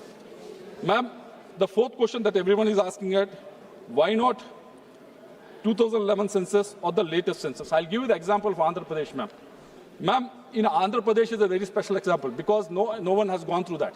When the last delimitation happened in Andhra Pradesh, what happened was we were Andhra and Telangana were together. But when the delimitation happened, there were 3 parliament segments that have come up in Telangana and 3 we lost in Andhra Pradesh. But in total, we lost 1 parliament segment to Telangana. Even there were 7 MLA seats that were increased in Telangana region, and Andhra Pradesh was lost 7 assembly seats. Reason being, there's no politics here, but the reason being that population migration happened to Telangana at that time, ma'am. So if you go by that logic of using the latest census of 2026, ma'am, if you've seen the data, Andhra Pradesh fertility rate has been going down for almost one and a half decade. Our migration has been increasing for the last 2 decades. So if you go by the latest census or by the 2011 census also, we'll be losing out. The best deal for us is what Home Minister has proposed yesterday, wherein we are not losing it. Actually, we are increasing by 0.6%. So that is the reason why TDP is supporting this, ma'am. And the last question that everyone is asking is, does delimitation be fair? Wouldn't be gerrymandering? Example, yesterday, even K.C. Venugopal ji has spoken about it. Ma'am, I'll give you the example of what happened in Andhra Pradesh when 2009 delimitations happened. Kuppam constituency, which is in Chittoor, our CM's constituency. It is in Chittoor parliamentary constituency. So at that time, Congress, which was in power, did the gerrymandering to make sure that the CM constituency is a target in such a way that no leader can come out of that. But come out of that, and they reserved the seat to the SC candidate at that time. That is what they have done in 2009. That is the actual gerrymandering. But what happened, ma'am? People saw through it. If you are smart, people are even smarter. From 2009 onwards, in 2009, after doing all this gerrymandering also, TDP has won. In 2014, same seat, even TDP has won. In 2024, again TDP has won that seat, ma'am. In 4 elections, after doing all this exercise, all this gerrymandering, even then 3 times the TDP has won. Even in my district, ma'am. Even in my district. Making sure that, as a senior member was asking, making sure that a term from Illinois. Gerrymandering was Illinois wherein you bring in all the voters in such a way that you will get advantage for the party in the ruling rather than party in the opposition. That is what the gerrymandering actually is. Even in my district in Guntur, ma'am, they did the same exercise. Tadikonda constituency, where they thought one cadre or one community was supporting in support of Telugu Desam party, we should corner them, so they made it a reserved seat. Even Pratipadu constituency, they did it, but people saw through it, ma'am. People want to vote. People are smarter. They can't be fooled like how opposition is expecting. When the Congress was in power, they tried to fool the people. Yes, they did. They tried to fool the people by doing this. Because right now they're raising this issue of delimitation because they know what thievery they have done in 2009 delimitation. That's why they think that can happen.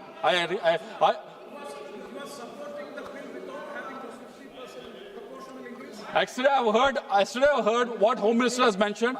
Based on that, yesterday Home Minister has mentioned, yesterday Prime Minister has mentioned, promised us, they gave a guarantee in the House. Based on that, we are supporting this bill. We are supporting women's reservation. We are supporting delimitation. Telugu Desam Party is supporting women's reservation and delimitation, ma'am. Thank you very much. माननीय सदस्य श्रीमती डिम्पल यादव जी।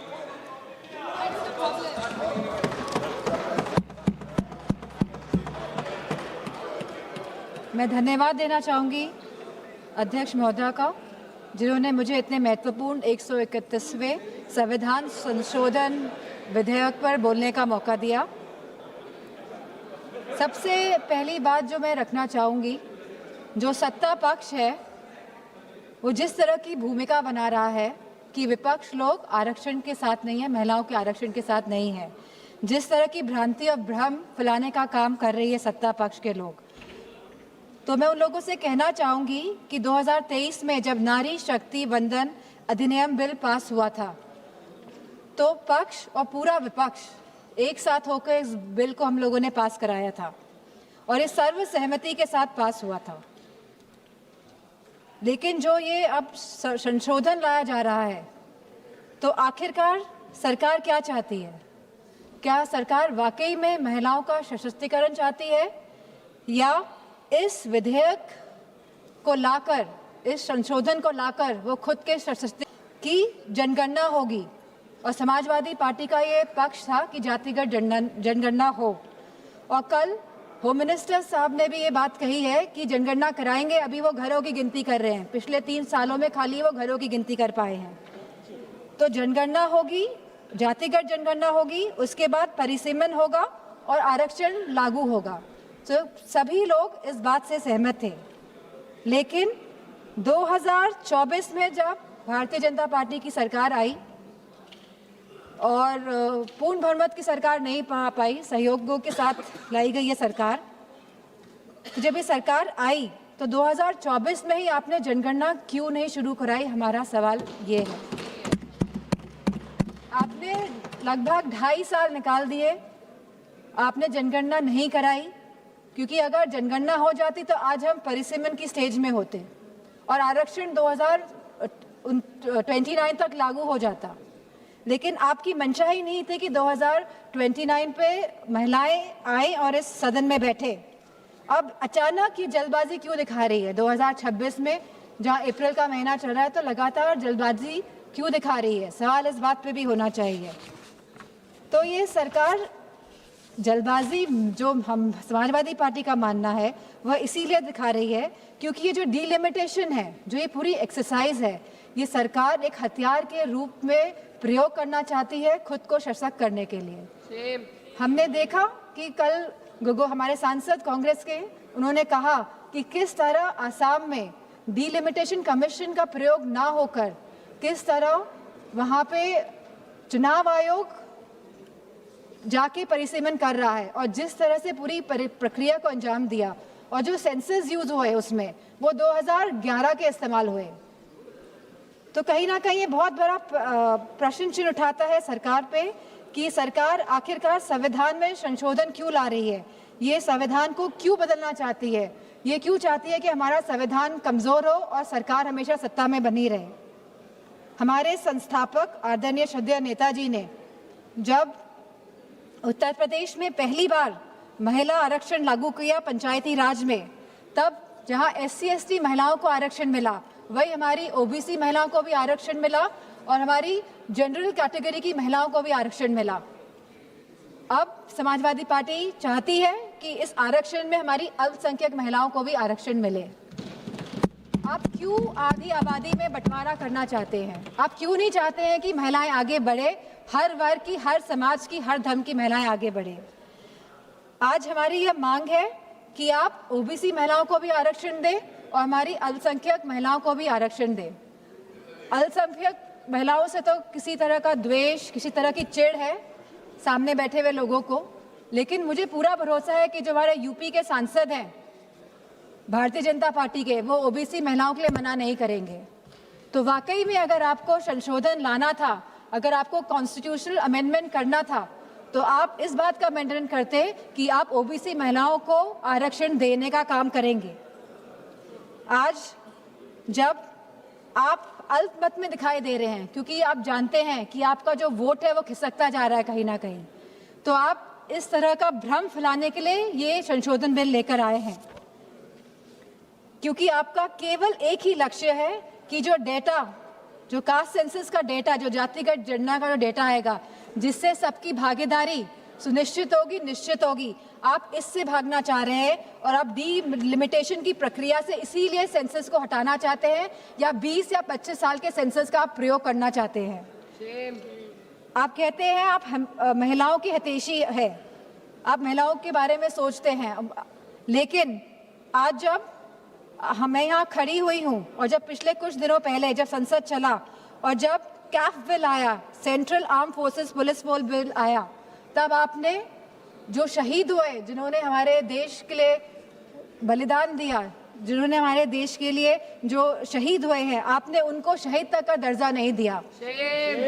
आपने उन शहीदों की महिलाओं के बारे में, उनके बच्चों के बारे में नहीं सोचा। आज जब ये आप विधेयक लेके आ रहे हैं, तो हमारी मांग है कि उन महिलाओं के सम्मान के लिए आप उन शहीद जनों को, शहीद जवानों को शहीद का दर्जा दें और साथ में आप उन्हें पेंशन देने का भी कार्य करें। अब जब महिलाओं की बात हो रही है, तो आंगनवाड़ियों को क्यों छोड़ रहे हैं आप आंगनवाड़ियों को भी, जो इतने साल से संघर्ष कर रही है, जो गांव-गांव में संघर्ष कर रही है, आप उनको भी उनका मानदेय बढ़ाने का कार्य करें। जहां आप सब वाकई में चाहते हैं अगर महिलाएं सशक्त बने, तो आप उनकी शिक्षा में ध्यान दीजिए। अध्यक्ष महोदय, यूपी में तो गांव-गांव में स्कूल बंद किए जा रहे हैं, प्राइमरी स्कूल्स को बंद किया जा रहा है बिना कुछ सोचे, बिना कुछ समझे। और स्वास्थ्य के जो हालात हैं और जो पोषण की जो व्यवस्था है उत्तर प्रदेश में, मैं समझती हूँ पूरी तरह से उत्तर प्रदेश की व्यवस्था ध्वस्त है। और सुरक्षा और महिलाओं के सम्मान की तो बात क्या ही करी जाए। हमने देखा है जिस तरह हाथरस कांड हुआ, जिस तरह भारतीय जनता पार्टी के जो MLA सेगर जी का जो पूरा कांड हुआ, और लगातार जो उत्तराखंड में कांड हुआ, जब हमारे सांसद ने एक कविता कह दी, तब तो विपक्ष दल की सब सांसदें खड़ी हो गई, उनका विरोध करने लगी, भरपूर तरीके से इन लोगों ने विरोध किया। लेकिन जब मणिपुर की घटना हुई, तो कोई भी भारतीय जनता पार्टी के महिला सांसद खड़ी नहीं हुए। जब उत्तराखंड में 19 साल की लड़की को मार दिया गया, अंकिता भंडारी को, तब भारतीय जनता पार्टी की कोई भी महिला सांसद खड़ी नहीं हुई। पुरुषों से तो हमें उपेक्षा नहीं है, लेकिन कम से कम महिलाओं से तो हम ये उम्मीद करते हैं कि वो एटलीस्ट महिलाओं के लिए तो खड़ी हों। मैं जो ये मोह में है, सत्ता के जो मोह हो गया है भारतीय जनता पार्टी को, जो छोड़ना नहीं चाहते हैं और जिस तरह से डिलिमिटेशन लाना चाहते हैं, जिस तरह से जातिगत जनगणना नहीं कराना चाहते हैं, जिस तरह से ये लोग चाहते हैं कि सत्ता में बने रहे लेकिन गरीबों को, पिछड़ों को, दलितों को उनका हक, सम्मान, अधिकार नहीं दे, तो मैं कहना चाहती हूँ, क्योंकि कल प्राइम मिनिस्टर जी ने जिक्र किया था कि जब 2023 में ये बिल आया था सबने साथ दिया था और तब साथ देने पे भी उनकी सरकार आई, लेकिन वो ये ना भूलें कि जब 2023 में बिल पास हुआ था, 2024 में इनकी सरकार आई थी, तो पहले पूर्ण बहुमत की सरकार थी और अभी कौन सी सरकार है? अभी सहयोगियों के साथ इनकी सरकार बनी हुई है और अब दोबारा ये बिल लेके आ रहे हैं एक भ्रम फैलाने के लिए, एक इस तरह की भूमिका बनाने के लिए। लेकिन अब जब 2029 में जब चुनाव दोबारा आएंगे तो मेरा पूरा मानना है कि भारतीय जनता पार्टी की सरकार जाने वाली है। और गारंटी की बात की जा रही थी कल, गारंटी, ये तो समय बताएगा। ये तो गारंटी की बात कर रहे थे। बताइए, आपने गारंटी नहीं दी थी कि आप आय दुगनी करेंगे हमारे किसान भाइयों की? क्या आपने गारंटी नहीं दी थी आप वन पेंशन लेकर आएंगे हमारे नौजवानों के लिए जो शहीद होते हैं? क्या आपने गारंटी नहीं दी थी कि आप 2 करोड़ लोगों को नौकरी देंगे? क्या आपने गारंटी नहीं दी थी कि आप मुफ्त सिलेंडर देंगे?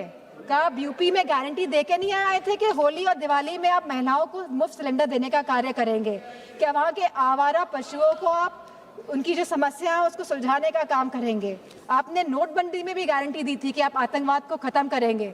आप सबसे ज्यादा घटनाएं आतंकवाद की अगर हुई हैं तो भारतीय जनता पार्टी की सरकार के समय हुई है, चाहे वो पुलवामा हो, चाहे वो पहलगाम की घटना हो, चाहे वो नक्सलवादियों की घटनाएं हो। सबसे ज्यादा अगर हमारे जवान शहीद हुए हैं तो भारतीय जनता पार्टी के समय में शहीद हुए हैं। नक्सलवाद खत्म हुआ, लेकिन आप शहीदों को शहीद का दर्जा नहीं देंगे, पेंशन नहीं देंगे आप। अब क्या बात करते हैं?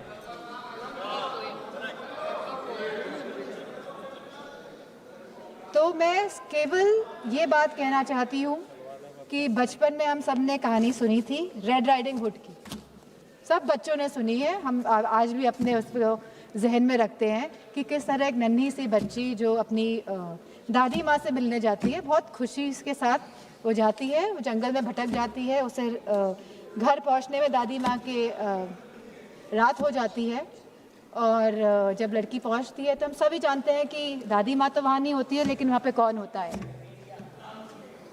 तो ये हम सभी जानते हैं। तो ये जो सरकार है, ये डिलिमिटेशन का जो मुखौटा, जो ये आरक्षण का, महिला आरक्षण का जो मुखौटा पहने हुए है कि हम महिलाओं को आरक्षण देने का कार्य करें, लेकिन वाकई में ये डिलिमिटेशन के प्रयोग से अपने आप को सशक्त करने की बात कर रहे हैं। ये चाहते हैं कि सत्ता में बने रहें, ये नहीं चाहते कि जातिगत जनगणना हो, ये नहीं चाहते कि हमारी दलित, ओबीसी माताओं बहनों को, हमारी अल्पसंख्यक बहनों को आरक्षण मिले, वो आगे बढ़े। इन्हीं शब्दों के साथ मैं अपनी बात को समाप्त करती हूँ। धन्यवाद। माननीय सदस्य श्रीमती हरसिमरत कौर जी।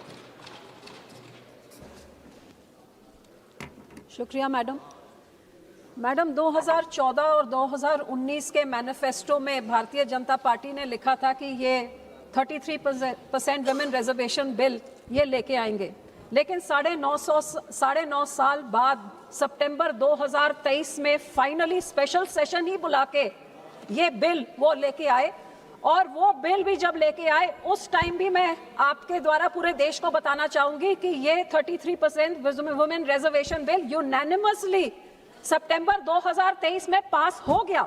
जिस तरीके से ये बिल लेके आए थे कि वो सेंसस होगा, डिलिमिटेशन होगी और तब जाके 33% रिजर्वेशन मिलेगा, उस टाइम भी सारे विरोधियों ने कहा था कि आप ये 2024 से 6 महीने पहले आप लेके आ रहे हैं, आप जैसे हैं आप ऐसे पार्लियामेंट में ही भी आप 33% आप रिजर्वेशन आज ऐलान करिए और अगले जनरल इलेक्शन में करिए। लेकिन इस सरकार ने ही कहा कि सेंसस और डिलिमिटेशन के बिना नहीं हो सकता। ये 2023 के बाद आज 3 साल हो गए, ना तो इन्होंने सेंसस शुरू किया 21 में, ना शुरू किया 23 में, और अब 26 में आके अब ये ही नया बिल लेके, अमेंडमेंट लेके आ रहे कि अब सेंसस की जरूरत नहीं है। जब 23 में बोलते थे, हम लोग बोलते थे कि जरूरत नहीं है, आप ऐसे लागू करते, इन्होंने कहा कि उसकी जरूरत है। आज यही बुलडोज करके कह रहे हैं कि अब नहीं जरूरत है। तो गोल पोस्ट कौन चेंज कर रहा है, नियत किसकी क्या है, ये देश देख रहा है। ये आज इस टाइम इस करके लाया गया है। अभी 2 महीने का बजट सेशन चला है, उस 2 महीने में कुछ नहीं लेके आए। बजट सेशन खत्म होने के बाद 10 दिन बाद एक 3 दिन का सेशन, क्यों? क्योंकि 2 राज्यों, बड़े राज्यों में इलेक्शन जहां कुछ ही दिनों में होने वाला है, वो उसमें मसरूफ हैं। तो क्या ये डिलिमिटेशन वुमेन रिजर्वेशन के आड़ में ये लेके आएंगे, या फिर ये कि इनके बड़े एमपीज बहुत बड़ी पार्टियों के नहीं होंगे तो हम ये भी पास कर देंगे। सो मेरे कहने का भाव ये है कि नियत जो आपकी है उसको देश की जनता देख रही है। मैं फिर भी यहाँ पे, क्योंकि रिजर्वेशन बिल जिस तरीके में भी आए हम उसको सपोर्ट करते हैं। मैं इस चीज का शुक्राना करती हूँ कि कल गृह मंत्री जी ने, जो सारे पार्टियों में था कि प्रपोर्शन वही रहना चाहिए, उन्होंने कहा कि प्रपोर्शन वही रहेगा। लेकिन वर्बल एश्योरेंस का क्या फायदा है, क्योंकि अदालत में no verbal assurance, that's only written assurance. Nowhere in any of the bills does it say that the proportion will remain the same. ये 50% जो इन्होंने इंक्रीज किया है, ये कहाँ से फिगर आया, किससे सलाह मशवरा किया, किससे कंसल्टेशन हुई, और 50% क्यों बढ़ाया जा रहा है?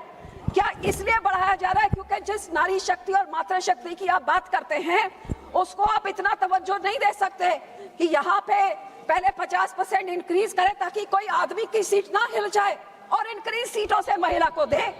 तो मैं तो यही कहती हूँ कि 180 देनी है 545 में से, तो हम ऑलरेडी 74 लेडीज तो है, 100 आदमियों की बात है, अब जैसे है वैसे करिए। 100 आदमी, हम 80 साल रुक सकते हैं रिजर्वेशन के लिए, तो या क्या चंद साल सेंसस के लिए और डिलिमिटेशन के लिए बंदे नहीं रुक सकते? सो मैं यही आपसे आग्रह करूंगी कि उन्होंने आश्वासन दिया, लेकिन आश्वासन तो हम पंजाबियों को मिला था 86 में कि चंडीगढ़ मिल जाएगा। आश्वासन हमें ये मिला था नोटिफिकेशन कि हमारे बंदी से क्रिया किए जाएंगे। आश्वासन हमें यह भी मिला था कि डीएम रंधावा का जो कत्ल किया है आम आदमी के मंत्री ने, वो सीबीआई को दिया जाएगा। सो वर्बल एश्योरेंस का तो कोई फायदा नहीं, उसको आपने जो लिखा है उसको आप कानूनी बिल में डालिए, क्योंकि बिल ये कहता है, कॉन्स्टिट्यूशन ये कहती है कि जब सेंसस होएगा उसके बाद ही डिलिमिटेशन होएगा। आप ये लेके आना चाहते हैं कि ना तो सेंसस हम बताएंगे कौन सा हो रहा है और डिलिमिटेशन किस हिसाब से होगा, ना वो हम बताएंगे। तो आपका निशाना ये है कि सेंसस आप जो मर्जी कराइए, डिलिमिटेशन आप जब मर्जी कराइए, आप अपने नंबरों के बलबूते पे जैसे आप पिछले समय पे करते रहे, you been bulldozing each and every bill, each and every law, that is what you plan to do. और हम इस विमेन रिजर्वेशन के आड़ में जो डिलिमिटेशन का आप काम कर रहे हैं, इसके हम सख्त खिलाफ हैं और इसका साथ हम नहीं देते। और मैं आपको यही रिक्वेस्ट करूंगी कि जो कुछ आप कर रहे हैं उसको आप बिल में डालिए। कौन सा सेंसस युद्ध होएगा? हाँ, हम मानते हैं कि proportion of parliament should increase, but it should be in a transparent manner, not in a manner that divides the nation, not in a manner that disadvantages some nation, because federal democracy means equal representation to all। और ये आपकी नियत क्या है, ये देश की जनता देख रही है। मैं यहाँ पे ये भी कहूंगी कि हर बारी जब भी इलेक्शन आती है तभी औरतों की याद आती है। ये 24 में इलेक्शन थी तो 23 में आ गई। कभी बिहार में कोड ऑफ कंडक्ट लगा है तो महिलाओं के खाते में 10,000 रुपए जा रहे हैं। कभी हमारे राज्य में कहा जाता है 1,000 मिलेगा हर महिला को, तो 4 साल निकल जाते हैं, कुछ नहीं मिलता। 6 महीने रिएक्शन में जाते हैं तो एक बार फिर वो बात होती है। कभी कांग्रेस कह देती है घर घर नौकरी मिलेगी। तो ये कब तक ये औरतों को ये कैरेट दिखा के, उनको सपना दिखा के, उनकी वोटों लेके और सारे राज्य में देश में ढिंढोरा पिटा के नारी शक्ति, और नारी को आज 75 साल मिला क्या है? 75 साल के बाद क्या शक्ति मिली है? जैसे ये पार्लियामेंट है वो सबको दिख ही रहा है। और अगली पार्लियामेंट कैसी होगी, ये बिल आपका पास होता नहीं होता, किसके साथ क्या समझौता किया है, वो तो चंद घंटों में सबके सामने आ जाएगा। तो मैं यही कहूंगी कि हम 33% रिजर्वेशन औरतों का हमने सपोर्ट किया, हम फुली सपोर्ट करते हैं। गोल पोस्ट आप चेंज कर रहे हैं। पहले आप वो कानून लेके आए थे, अब उस कानून में बदली आप चाह रहे हैं। आप ही ये 33% रिजर्वेशन लागू नहीं होने दे रहे हैं और डिलिमिटेशन रिजर्वेशन की आड़ में जो लेके आ रहे हैं, इसके हम सख्त खिलाफ हैं। ट्रांसपेरेंट कानून बनाइए और औरतों का उनका बनता हुआ हक देइए, तभी ये नारी शक्ति मातृशक्ति की बात हो सकती है। नहीं तो ये जुमले, ये हवा में सपने, ये तो कई सदियों से औरतें देख रही हैं और ऐसे ही कभी वो दिखा दे, कभी आप दिखा दे। औरतें तो जहां थे वहां ही खड़ी हैं। आदमियों के खिलाफ लड़के हम यहाँ पहुंच रहे हैं। हमें शक्ति की जरूरत नहीं थी, रिजर्वेशन के बिना हम लोग यहाँ पहुंच गए और जो हमें मौका दें तो आगे भी पहुंच जाएंगे। आपको बढ़ाने की जरूरत नहीं, आप 545 में ही हमको 33% रिजर्वेशन दे दीजिए। हम आपको यहाँ पे 33% हम आके आपको दिखाएंगे जो आप हमको सीटें और टिकट आप हमको देंगे। बहुत बहुत धन्यवाद। माननीय सदस्य श्रीमती अनुप्रिया पटेल जी। धन्यवाद सभापति महोदय।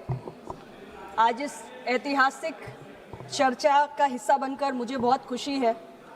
देश की आधी आबादी की निगाहें आज देश की संसद पर टिकी हुई हैं और वो देख रही है कि क्या भारतीय राजनीति में जिस बड़े बदलाव का संकेत मिल रहा है वो सही मायने में अपने वास्तविक अंजाम तक पहुंच पाएगा। 3 दशक से अधिक समय बीत चुका है सभापति महोदय और अनेक राजनीतिक दलों के घोषणा पत्रों का हिस्सा होने के बावजूद भी महिलाओं की राजनीतिक भागीदारी का मसला इतने वर्षों से हाशिए पर ही रहा है।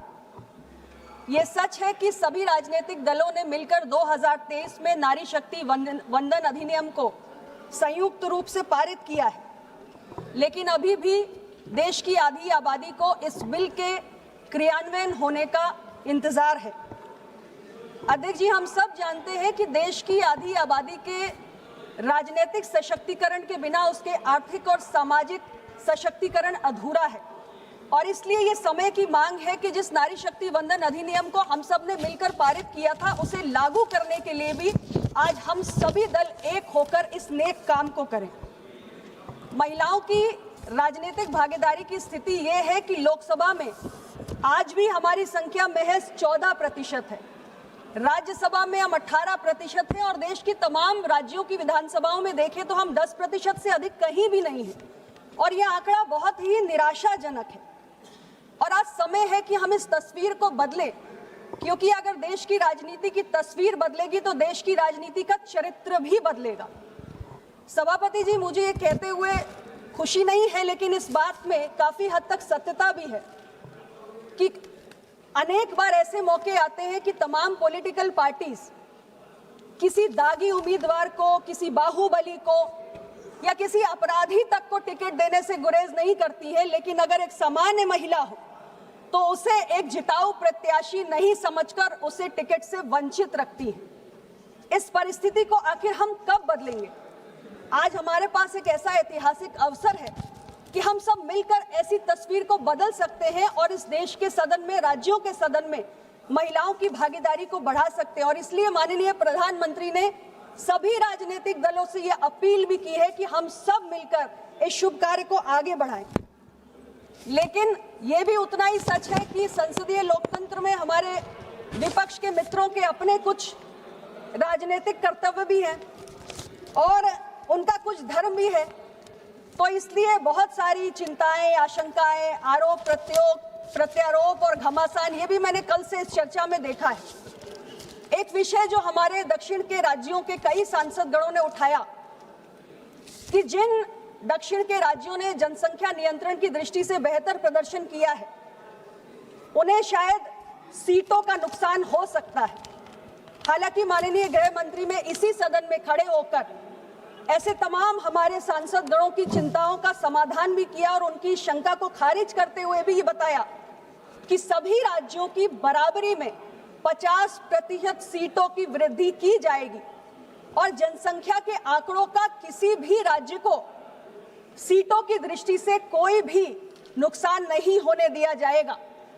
लेकिन फिर भी हमारे कुछ सांसदगण कह रहे हैं कि ये तो कहीं आप सिर्फ अश्योरेंस दे रहे हैं, वर्बल अश्योरेंस दे रहे हैं, ये कहीं भी लिखा नहीं हुआ है। देश के गृह मंत्री जी संसद के फ्लोर पर खड़े होकर कह रहे हैं इन्हें भरोसा नहीं है, लेकिन मैं आपको विश्वास दिलाती हूं कि इस शंका का भी समाधान हमारी सरकार जरूर करेगी। अध्यक्ष जी, बहुत जल्दी, बहुत जल्दी, बहुत जल्दी। अध्यक्ष जी, सदन में हमारे बहुत सारे साथियों ने बार बार एक बात कही कि 543 की हमारी संख्या है और क्यों नहीं हम इसी 543 पर महिला आरक्षण के 33% के कोटा को लागू कर देते हैं।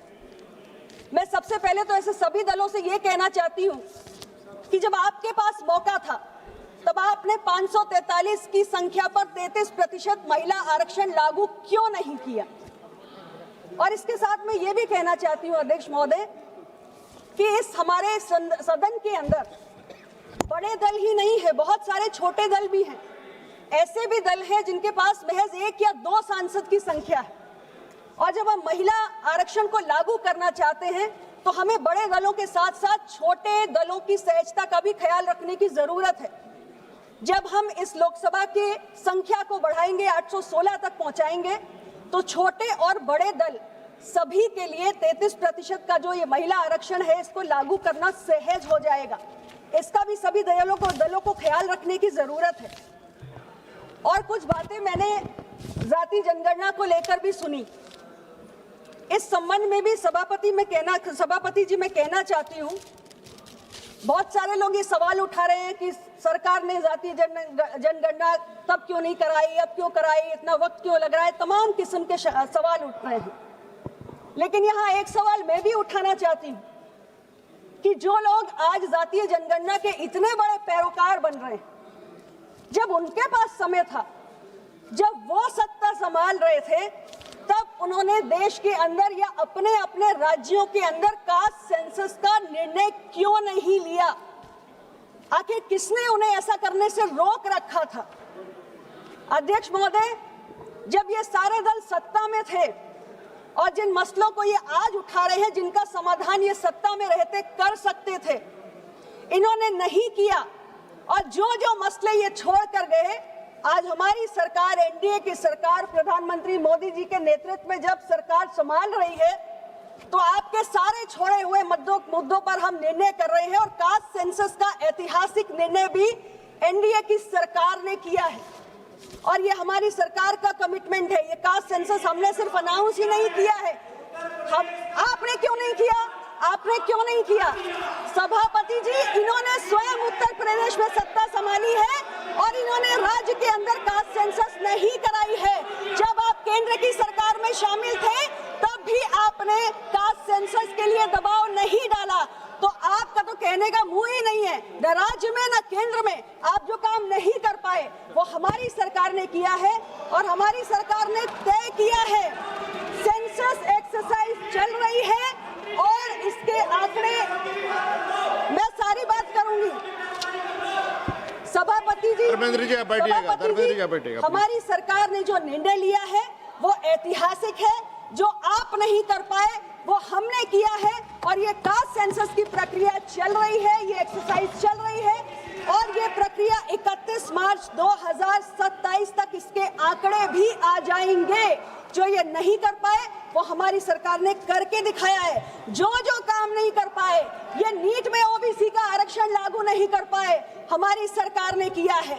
ये हमारे ओबीसी कमीशन को कॉन्स्टिट्यूशन स्टेटस नहीं दे पाए, वो हमारी सरकार ने किया है।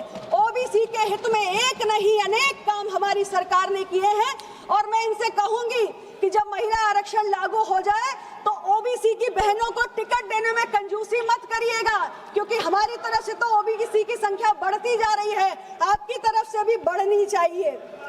अध्यक्ष जी, हमारे कुछ मित्र ये भी सवाल उठा रहे थे कि चुनावी लाभ के लिए हमने इस विशेष सत्र को, जब कई राज्यों में चुनाव चल रहे हैं, तो उसके बीच बुलाया है। अध्यक्ष जी, कुछ राज्यों के चुनाव तो 9 अप्रैल को ही खत्म हो गए और अब कुछ राज्यों के बाकी हैं। और जिन भी हमारे मित्रों को लगता है कि ये काम से किसी को चुनावी लाभ होने जा रहा है, मैं उन सभी मित्रों को यह आग्रह करना चाहती हूं कि आप भयभीत मत होइए, ये लाभ आप भी ले लीजिए।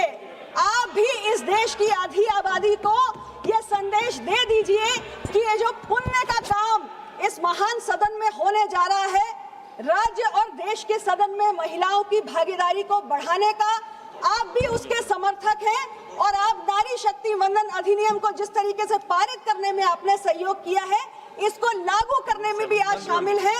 आप भी इसका फायदा उठा लीजिए और इस देश की नारी शक्ति को अंततः उसका अधिकार देने में हमारा सहयोग कीजिएगा। अध्यक्ष जी, मैं बस इतना ही कहना चाहती हूँ कि आज हमारे पास इतिहास बनाने का अवसर है। इस अवसर को मत गंवाइए। आइए हम सब मिलकर इतिहास बनाते हैं और आधी आबादी को न्याय दिलाते हैं। आपने मुझे अवसर दिया, बहुत बहुत धन्यवाद। माननीय श्री मोहम्मद हनीफा जी। शुक्रिया चेयरमैन सर। सर, सालों साल से डिमांड थी जो हमारी आधी आबादी है, इसे पार्लियामेंट में गारंटेड रिप्रेजेंटेशन दिया जाए, जो 2023 में ही सबकी सहमति से पास किया जा चुका है। तो मुझे लगता है कि ख़वातीन को रिजर्वेशन देने के मसले पर न ही मुझे और न ही किसी और को एतराज़ है, बल्कि सब लोग इसकी हिमायत करते हैं। सर, मैं आपकी तवज्जो इस बात की तरफ दिलाना चाहता हूँ कि ये जो गारंटी पूरे मुल्क के ख़वातीन को देने की बात की जा रही है, लद्दाख के ख़वातीन इससे काफ़ी हद तक महरूम रहेगी, क्योंकि इस बिल में ख़वातीन के लिए जो स्टेट असेंबली में रिजर्वेशन की बात कही गई है, लेकिन लद्दाख में लेजिस्लेटिव असेंबली है ही नहीं। जब असेंबली ही मौजूद नहीं तो रिजर्वेशन का पूरा फ़ायदा लद्दाख के ख़वातीन को नहीं मिलेगी। सर, लद्दाख के लोग काफ़ी अरसे से पीसफुली डिमांड कर रहे हैं कि इन्हें डेमोक्रेटिक सेटअप और कॉन्स्टिट्यूशनल सेफगार्ड दिया जाए। ये डिमांड हमारे यूनिक कल्चर, इन्वायरमेंट और आइडेंटिटी को प्रोटेक्ट करने के लिए है। सर, एमएचए ने एक हाई पावर कमेटी बनाई थी ताकि केडीए और एपेक्स बॉडी ले की नुमाइंदों के साथ बातचीत हो सके, लेकिन बदकिस्मती से ये मीटिंग रेगुलर तरीके से नहीं हो रही है।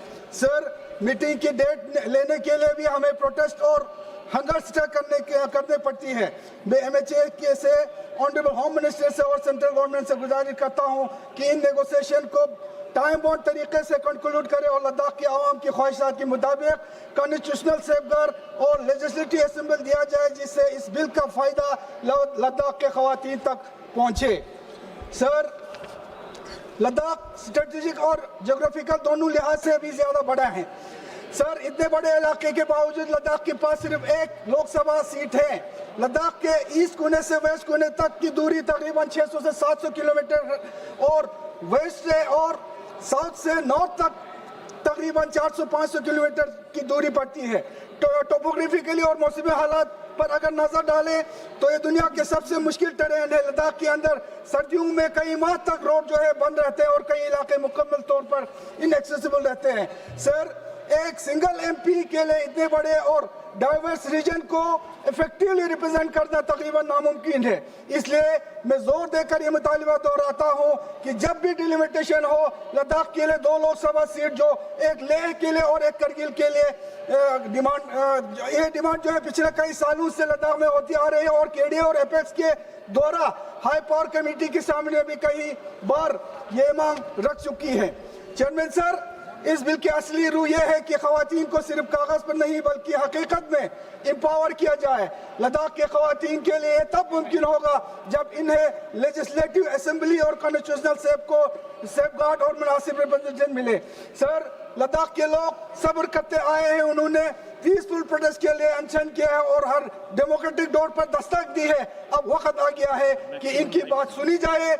मैं वुमेन रिजर्वेशन कि हमेशा से हिमायत में रहा हूं और आज भी हिमायत में हूं। इसके साथ ही मैं आपके जरिए से गवर्नमेंट से गुजारिश करता हूं कि लद्दाख के लिए डेमोक्रेटिक सेटअप के तहत एक लेजिस्लेटिव असेंबली और कॉन्स्टिट्यूशनल सेफगार्ड दिया जाए, 2 लोकसभा सीट दिया जाए, एक लेह के लिए एक करगिल के लिए। बातचीत को दोबारा से शुरू किया जाए। और सर, आज से 1 साल पहले एमएचए और गवर्नमेंट ऑफ इंडिया ने लद्दाख के लिए कई डिस्ट्रिक्ट अनाउंस किया है, जिसके लिए मैं एक बार फिर उनसे शुक्रगुजार हूं, लेकिन अभी तक ये जो डिस्ट्रिक्ट जो है ग्राउंड लेवल पर जो है अभी इसका इम्प्लीमेंट नहीं हुआ है, तो जल्द से जल्द फुल फ्लेज डिस्ट्रिक्ट जो है जल्द से जल्द जो है इम्प्लीमेंट किया जाए। और इस डिस्ट्रिक्ट के जो बाउंड्रीज को लेके वहाँ पे काफी हद तक खदशात है लोगों में, खासकर करगिल डिस्ट्रिक्ट के लोगों को। मैं आपके माध्यम से MHA से गुजारिश करता हूँ कि जब लद्दाख के जब ये बाउंड्रीज बनाया जाए उस वक्त एक तो कम्युनल बेस पे ये बाउंड्री न दिया जाए, दूसरा एज वेल जो डिस्ट्रिक्ट है लेह और करगिल उसका जो बाउंड्री है वो एज इट इज उसी बाउंड्री के अंदर जो है बाउंड्रीज निकाला जाए और जल्द से जल्द जो है ये डिस्ट्रिक्ट जो है इम्प्लीमेंट किया जाए। बहुत बहुत शुक्रिया। माननीय Shri Hibi Eden ji. Sir, I would like to strongly oppose the Constitution's 131st Amendment Bill 2026, called as the Women's Reservation Bill 2026, coupled with the delimitation drama. Sir, your delimitation agenda, masked as the Women's Reservation Bill, is the loudest political statement by the BJP and Modi government that you have already lost the 2029 elections. You cannot win the game, so you are just trying to change the rules. But we won't let you do that. If women reservation is your niyat, we would like to say that we are ready now here on this very floor, sir. Sir, the present government only has a wafer in majority. In the last elections, the BJP was not fighting an opposition, but their fight was against the constitution. The ordinary citizen of this country still believe whenever they fail in the judicial system, whenever they fail in front of the election commission, they rely still on the constitution of our country. And that constitution is being tweaked by this government.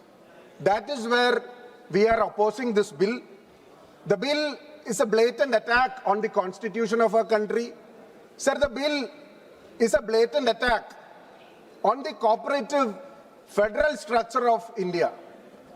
Sir, this is not just a women reservation bill. This is a constitutional redesign disguised as empowerment. The women reservation bill is merely a Trojan horse. Why are we making women reservation conditional?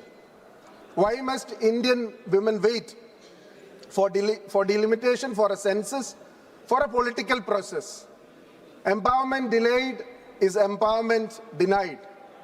If the intent is genuine, why is the delimitation not clearly defined in the bill? Where is the guarantee? Why is delimitation not? Why is the state share of the states remains protected?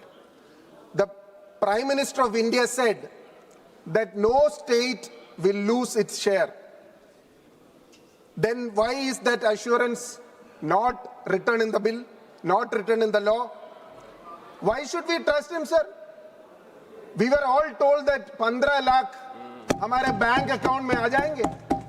किसी को मिला है इधर 15 लाख?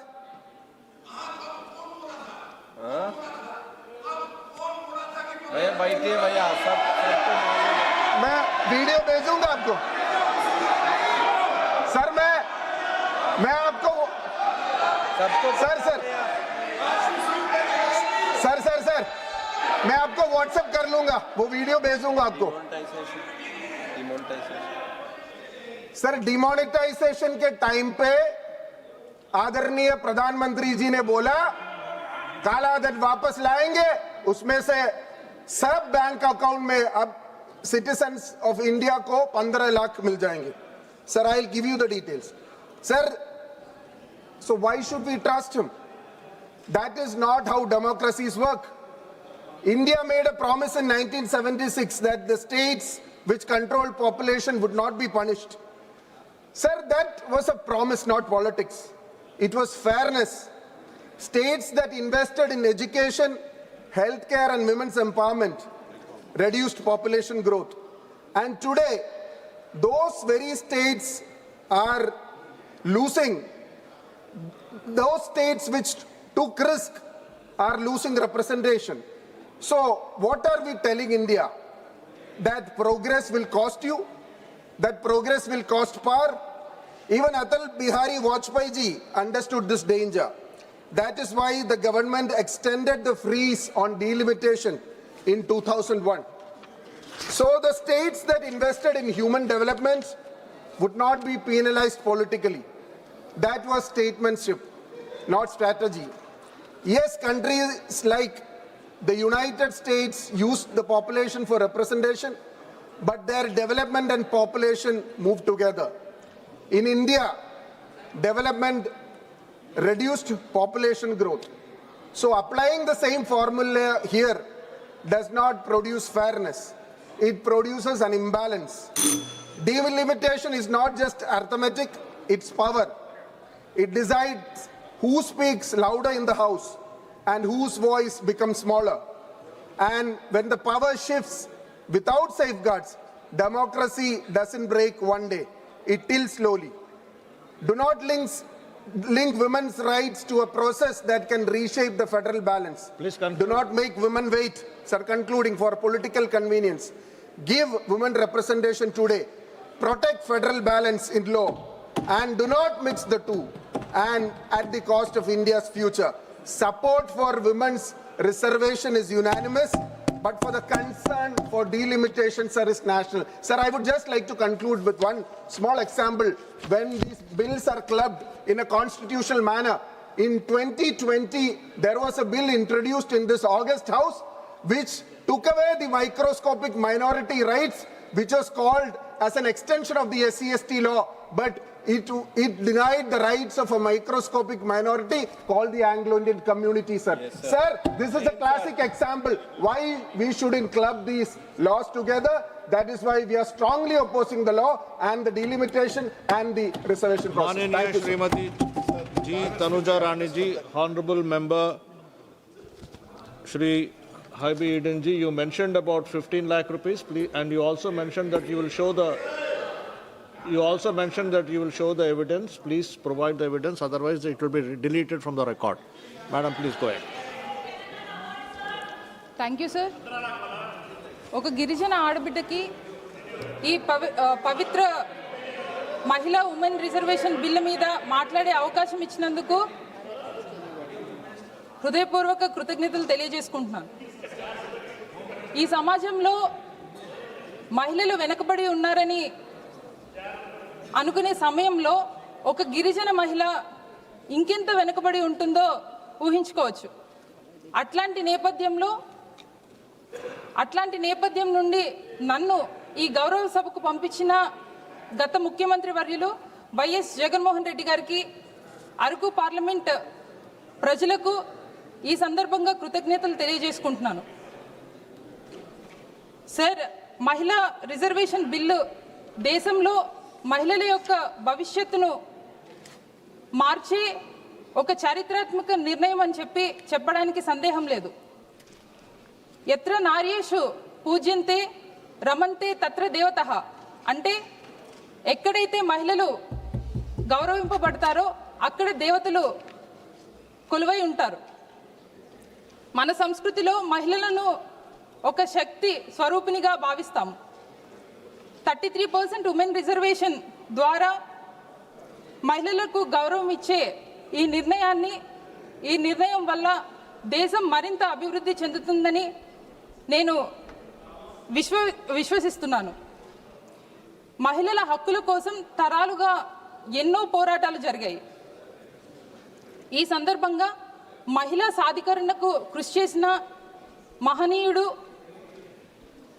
రాజ్యాంగ నిర్మాత అయిన doctor BR Ambedkar గారు చెప్పిన ఒక మాట, ఒక సమాజం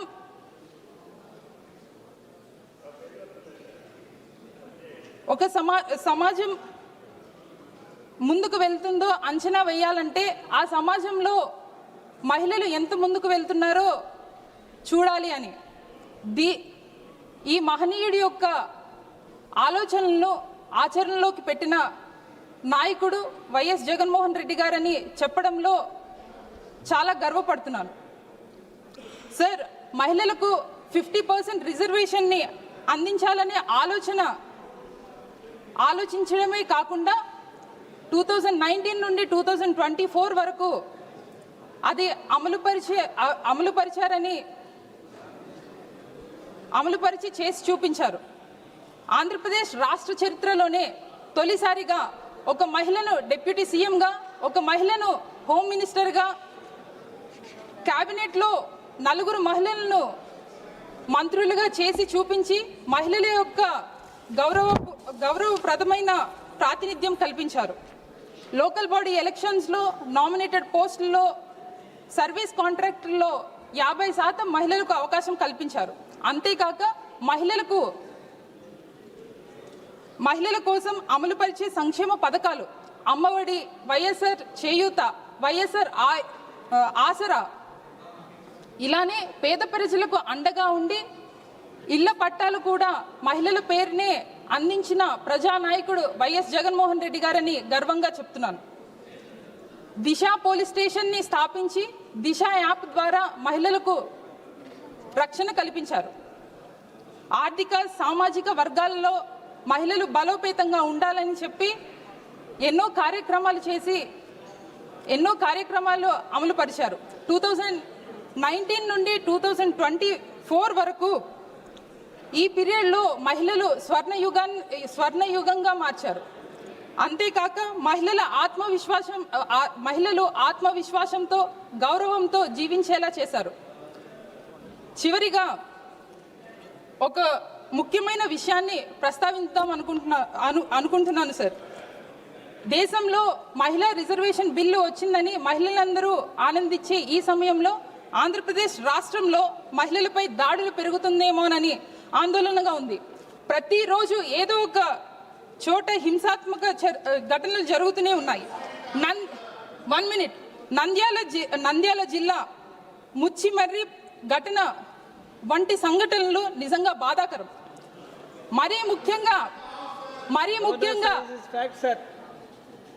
అధికార పార్టీలో ఉన్న ప్రజాప్రతినిధులు మమ్మల్ని వేధిస్తున్నారు, మమ్మల్ని హెరాస్ చేస్తున్నారు అని విక్టిమ్స్ ఒక మహిళ వచ్చి కంప్లైంట్ చేసినా కూడా పోలీసులు ఎటువంటి చర్యలు తీసుకోకపోవడం నిజంగా చాలా దురదృష్టకరం. కనీసం ఇట్లాంటి విషయాల మీద అధికారంలో ఉన్న ప్రజాప్రతినిధులు ఒక అసెంబ్లీలో గానీ ఒక పార్లమెంట్ లో గానీ ఈ విషయాన్ని చర్చించలేదు. కానీ ఈ రోజు సార్ ఒక్క నిమిషం కానీ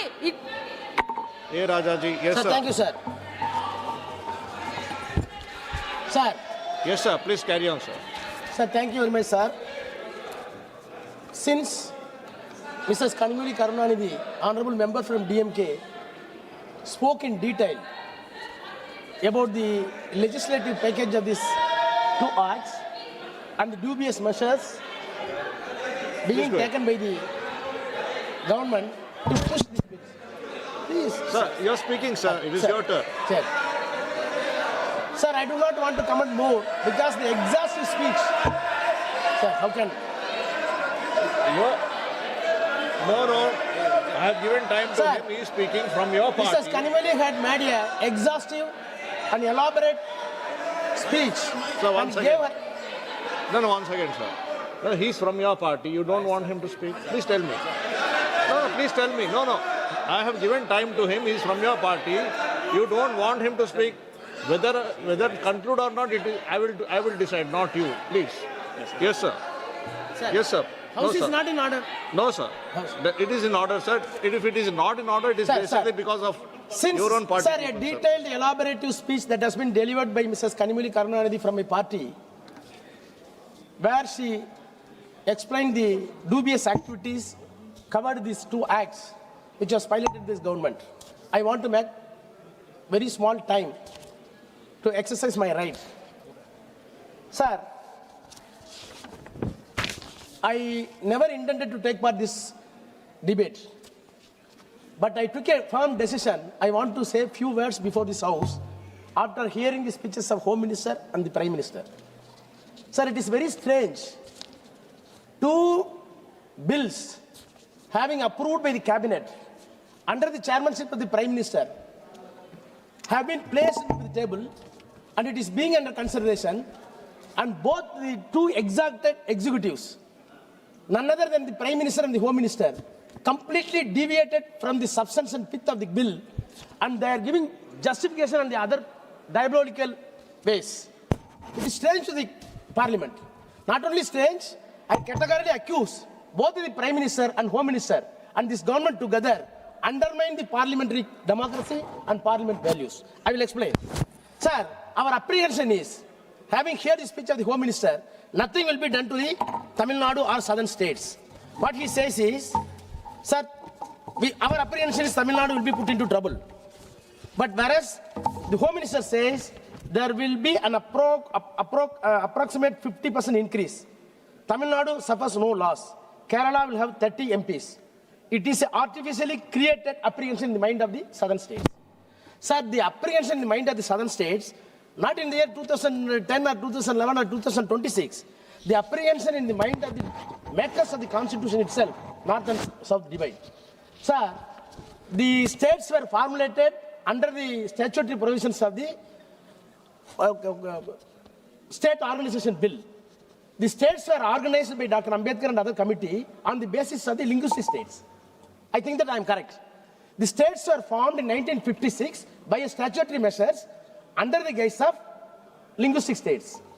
When the linguistic states idea was put forth before this parliament, even period 5 years, Ambedkar wrote a very clear book, which was the bedrock and backbone for this statutory.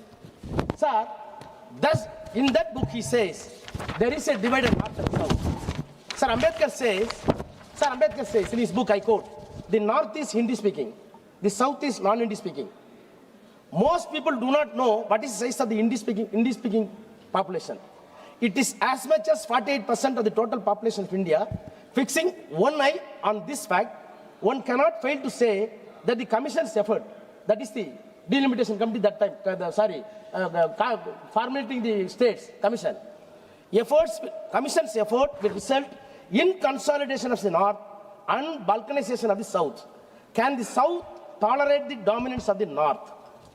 I may now, not to be breach of a secret, if I reveal to the public what happened in the Congress party meeting when draft constitution in India was being considered on the issue of adopting Hindi as a national language. There was no article which proved more controversial than Article 115, which deals with the question. No article produced more opposition. No article more heat. After a prolonged discussion, when the question was put, the vote was 78 against 78. The tie could be resolved. After a long time, when the question was put to the party meeting, the result was 77 against 78 for Hindi. Hindi owned its place as a national language by 1 vote. I am stating these facts. From my personal knowledge, as a chairman of the drafting committee, I had naturally entered the Congress party. These facts reveal how much South dislikes the North. This dislike may grow into hatred if the North remains consolidated and the South becomes disintegrated, and if the North continues to exercise a disproportionate influence on the politics of India, and I am quote. Sir, this is the disproportionate influence which was attempted by the North on the southern state, not by me, leader M.K. Stalin.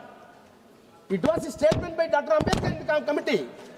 So now, in the background, you see the answer given by the Home Minister. Home Minister says, sir, there will be only 50% increase. There will be no damage for Tamil Nadu or Kerala or southern state. Sir, my apprehension is, then why come for these legislations? If the Home Minister is standing before the House, don't worry, I will take off everything. Then what is the purpose of the 2 bills? What is the 2 bills says? Section 8 of the new bill says the seats will be allocated on the basis of the latest census. Section, sir, very important. Section 8 says the seats will be allocated on the basis of the latest census. That is the bill introduced in the House.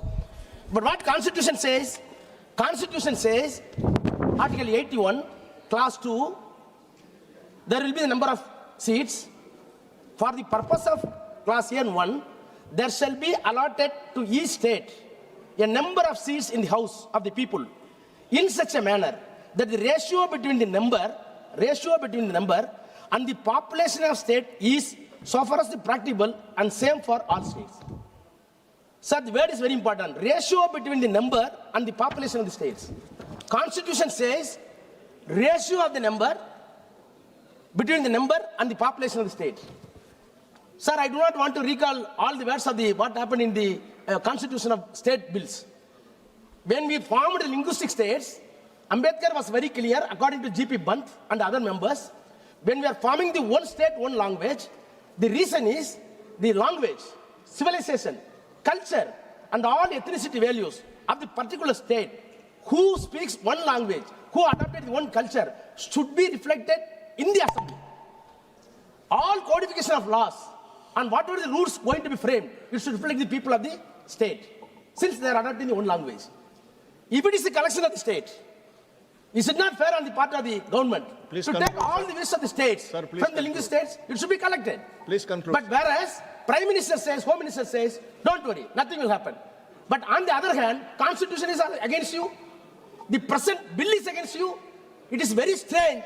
Number 1 and number 2 of this country is completely misguiding the parliament with wrong data without any reason. Sir, I conclude, sir. I conclude. In the name of women's right, Prime Minister wants to say we wanted to protect women's right. If anybody opposing this bill, they will be anti-woman. Sir, in the name of the women's right, the government is going to promote discrimination among the states. By the discrimination, you want to promote north-south divide. By this divide, you want to have a perpetual rule in the center. By the perpetual power, you want to establish theocratic state. By theocratic state, you want to impose one nation, one language, one culture. We will not permit your dream to turn into reality. Our state, our Chief Minister will not permit to the Tamil Nadu. We will oppose it at night. Thank you, sir. माननीय श्री जयंत बासुमतारी जी,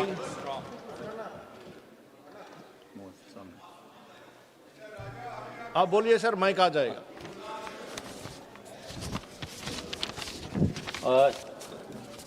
धन्यवाद sir, आपने मुझे the constitution 131st amendment bill 2026 और the delimitation bill 2026 पे बोलने के जो मौका दिया. सब मैं बोडो भाषा में बोलना चाहूँगा. गिबियावनो मानगोनां आफादगिरिनिसिम आङो साबायखर जासियो जे the constitution 131st amendment bill 2026 आरो दा डिलिमिटेशन बिल 2026 नि सायाव बुंनो सम होनायनि थाखाय नोंथांनो साबायखर बावो.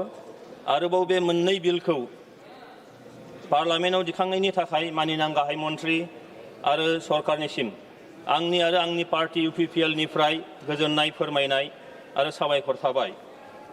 नारी शक्ति बंधन अधिनियम 2023 नि गेजेरजों पार्लामेन्ट आरो स्टेट लेजिस्लेटिभ एसेम्ब्लियाव 33% रिजार्वेशन होनो लानाय थारैनो गोग्गाथाव आरो बरायथावना. समाजनि खावसे सुबुं अनजिमा एबा बिमा माहारिनो दिनैसिम लेजिस्लेटिभ पावार होनो हायैया भारत बायदि सुबुं दारा हादोरनि थाखाय साननो गोनां आरो लाजिथावना बाथ्रा. खुंथाय गोहो पजिशन आरो हेंथा गोहो अपोजिशननि बोलायनायनि थाखाय बिमा माहारिया गोबाव सम भुगिनो गोनां जाबाय. अदेबानि गोबावजोंब्लाबो 33% रिजार्वेशन मोननो थांगासिनो दं.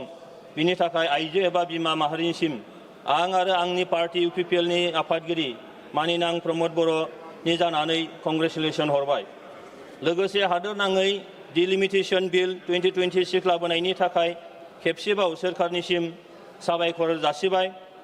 नाथाय बे बिलनि गेजेरजों सुबुं सानखोखौ बिथा खालामनानै डिलिमिटेशन खालामनो सानोब्ला भारतनि सा सानजा रायजोफोरनि थाखाय मोजां जानाय नङा, जेराव बांसिनानो ST सुबुं अनजिमा दङ आरो बे ST सुबुं अनजिमाया गुबुनफोरनि रुजुनायाव बांनाय हारा जोबोद खम. बेनिखायनो मानोना रिजार्वेशननि कुइसन फैयोब्ला सा सानजा भारतनि आरो सा सानजा भारतनि रायजो आरो बैयाव थानाय फिसा फिसा हारिफ्रा उदांस्रिनिफ्राय दिनैसिम हिस्ट्रिकेलि डिप्राइभ जाबोदों. आं बुंदों हिस्ट्रिकेलि डिप्राइभ जाबोदों मानोना सा सानजा भारतखौ बाथुल फिसा बादि ट्रिट खालामबोनाय जादों जों जुदि नोजोर होयो सा सानजा भारतआव दिनैबो गोबां हारि मोनगोन जायफ्रा स्टेट लेजिस्लेटिभ एसेम्बलि आरो पार्लामेन्ट एबा लकेल बडिफोराव रिप्रेजेन्टेसन मोनबोआखै बेनिखायनो बै बाथ्राखौ नोजोराव लाखिनानै नर्थ इस्टखौ स्पेसियेलि डिलिमिटेसननि बेलायाव केयार होनांगोन आरो कनसिडार खालामनांगोन जाहाथे सुबुं अनजिमाजों नङा बैनि इकुवेल रिप्रेजेन्टेसनखौ नायनानै जाहाथे जोंनि नर्थ इस्टआव सिटनि डिलिमिटेसन खालामोब्ला सिटनि माने अनजिमाखौ बांहोनांगोन बेनि थाखाय आं सरकारनिसिम दाबि खालामदों खुंथाय गोहो पजिसन आरो हेंथा गोहो गासैबो जाहाथे बे बेलायाव मदद खालामो कुनु डिबेट बावथे लाबोआ बिनि थाखाय आङो खावलायनाय जाबाय मानोना आं बुंथिगिरि आं आसामनि 6 शेड्युल काउन्सिल